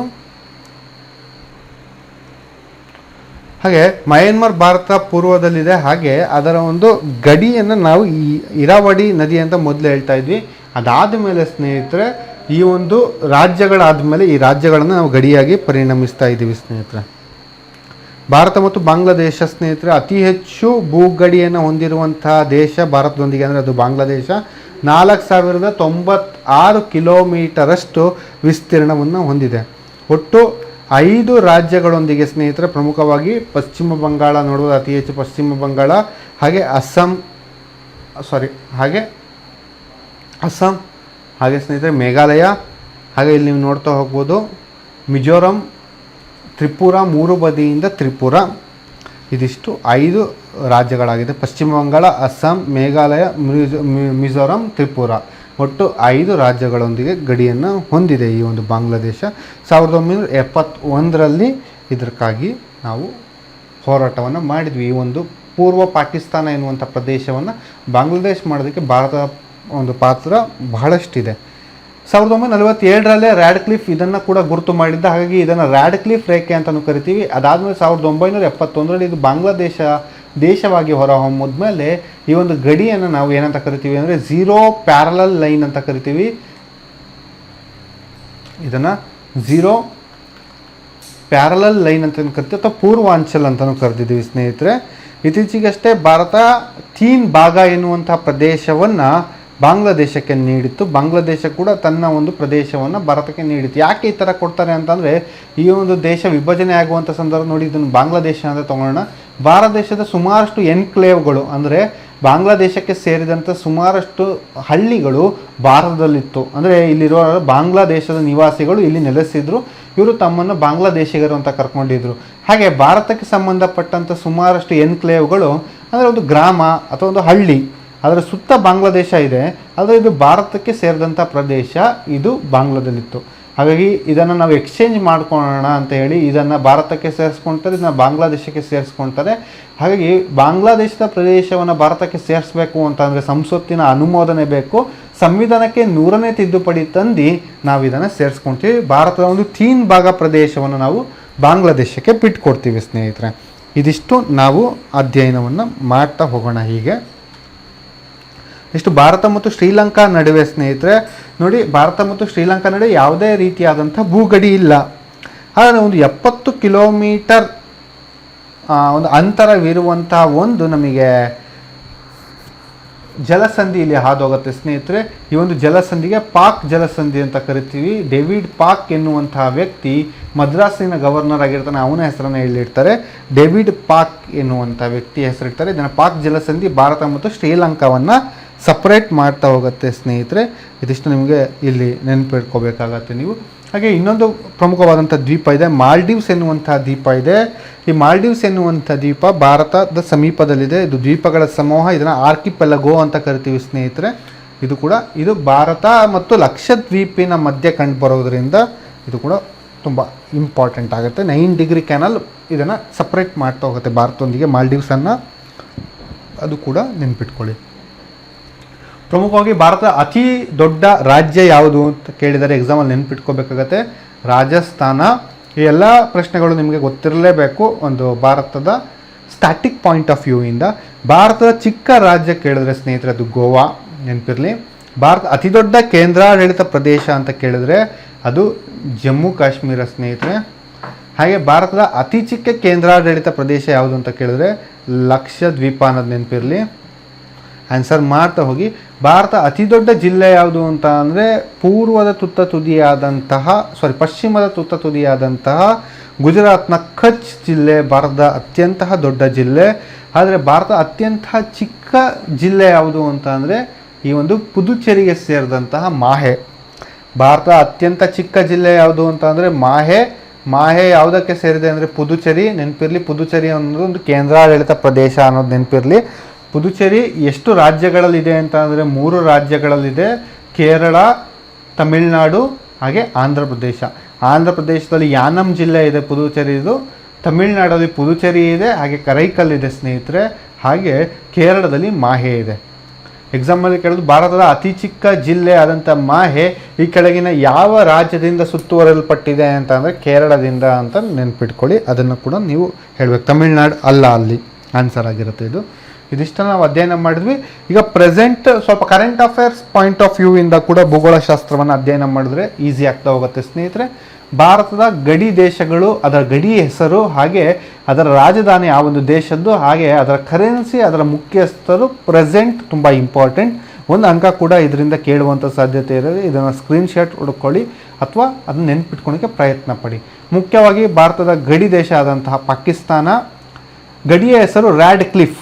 ನಾನು ಒಂದು ರೇಖೆ ಹೇಳಲಿಲ್ಲ ನೋಡಿ. ಗುಜರಾತಲ್ಲಿ ಇರುವಂತಹ ಈ ಒಂದು ರೇಖೆಗೆ ಏನಂತ ಕರೀತಾರೆ ಅಂದರೆ 24 ಪ್ಯಾರಲಲ್ ಅಂತ ಕರಿತೀವಿ ಸ್ನೇಹಿತರೆ. ಅದನ್ನು ಕೂಡ ನೆನ್ಪಿಟ್ಕೊಳ್ಳಿ. 24 ಪ್ಯಾರಲಲ್ ರೇಖೆ ಯಾವ ದೇಶಗಳ ಮಧ್ಯೆ ಇದೆ ಅಂತ ಅಂದರೆ ಭಾರತ ಮತ್ತು ಪಾಕಿಸ್ತಾನ. ಈ 24 ಪ್ಯಾರಲಲ್ ರೇಖೆ ಎಲ್ಲಿ ಕಂಡು ಬರುತ್ತೆ ಅಂದರೆ ಗುಜರಾತಲ್ಲಿ ಕಂಡು ಬರುತ್ತೆ. ಹಾಗೆ ರಾಜಧಾನಿ ಪಾಕಿಸ್ತಾನದ ಇಸ್ಲಾಮಾಬಾದು, ಅತಿ ದೊಡ್ಡ ನಗರ ಪಾಕಿಸ್ತಾನದ ಕರಾಚಿ ಆಗಿರುತ್ತೆ. ಪಾಕಿಸ್ತಾನದ ಕರೆನ್ಸಿಯನ್ನು ಪಾಕಿಸ್ತಾನಿ ರೂಪಾಯಿ ಅಂತ ಕರಿತೀವಿ. ಹಾಗೆ ಆ ಒಂದು ರಾಷ್ಟ್ರ ಒಂದು ಇಸ್ಲಾಮಿಕ್ ರಾಷ್ಟ್ರ ಆಗಿದ್ದರೂ ಕೂಡ ಅಲ್ಲಿ ಅಧ್ಯಕ್ಷೀಯ ಮಾದರಿ ಸರ್ಕಾರ ಇದೆ. ಅಲ್ಲಿನ ಒಂದು ರಾಷ್ಟ್ರಪತಿಯ ಅಧ್ಯಕ್ಷರಾಗಿದ್ದವರು ಅರೀಫ್ ಆಲ್ವಿ ಅವರು ಅಧ್ಯಕ್ಷರಾಗಿದ್ದಾರೆ. ಅಲ್ಲಿನ ಒಂದು ಪ್ರಧಾನಮಂತ್ರಿ ಪ್ರೈಮ್ ಮಿನಿಸ್ಟರ್ ಅವರು ಯಾರು ಅಂದರೆ ಇಮ್ರಾನ್ ಖಾನ್ ಅವರು ಪ್ರೈಮ್ ಮಿನಿಸ್ಟರ್.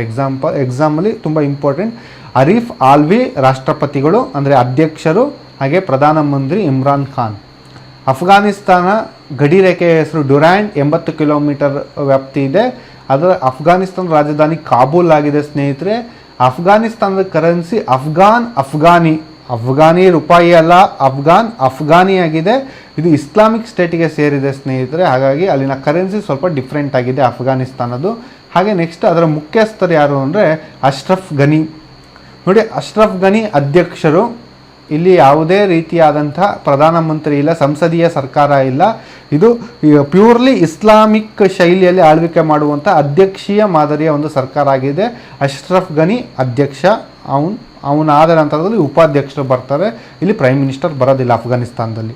ಹಾಗೆ ಚೀನಾ ಒಂದು ಕಮ್ಯುನಿಸ್ಟ್ ಮಾದರಿಯ ಸರ್ಕಾರ. ಗಡಿ ರೇಖೆಯನ್ನು ಹೇಳೋದಾದರೆ ಮ್ಯಾಕ್ಡೊನಾಲ್ಡ್ ಹಾಗೆ ಚಿಕನ್ ನೆಕ್ 3 ಪ್ರದೇಶಗಳಲ್ಲಿ ಗಡಿಯನ್ನು ಹೊಂದಿದೆ. ಇದನ್ನು ಎಕ್ಸ್ಪ್ಲೈನ್ ಮಾಡಿದೆ ನಾನು.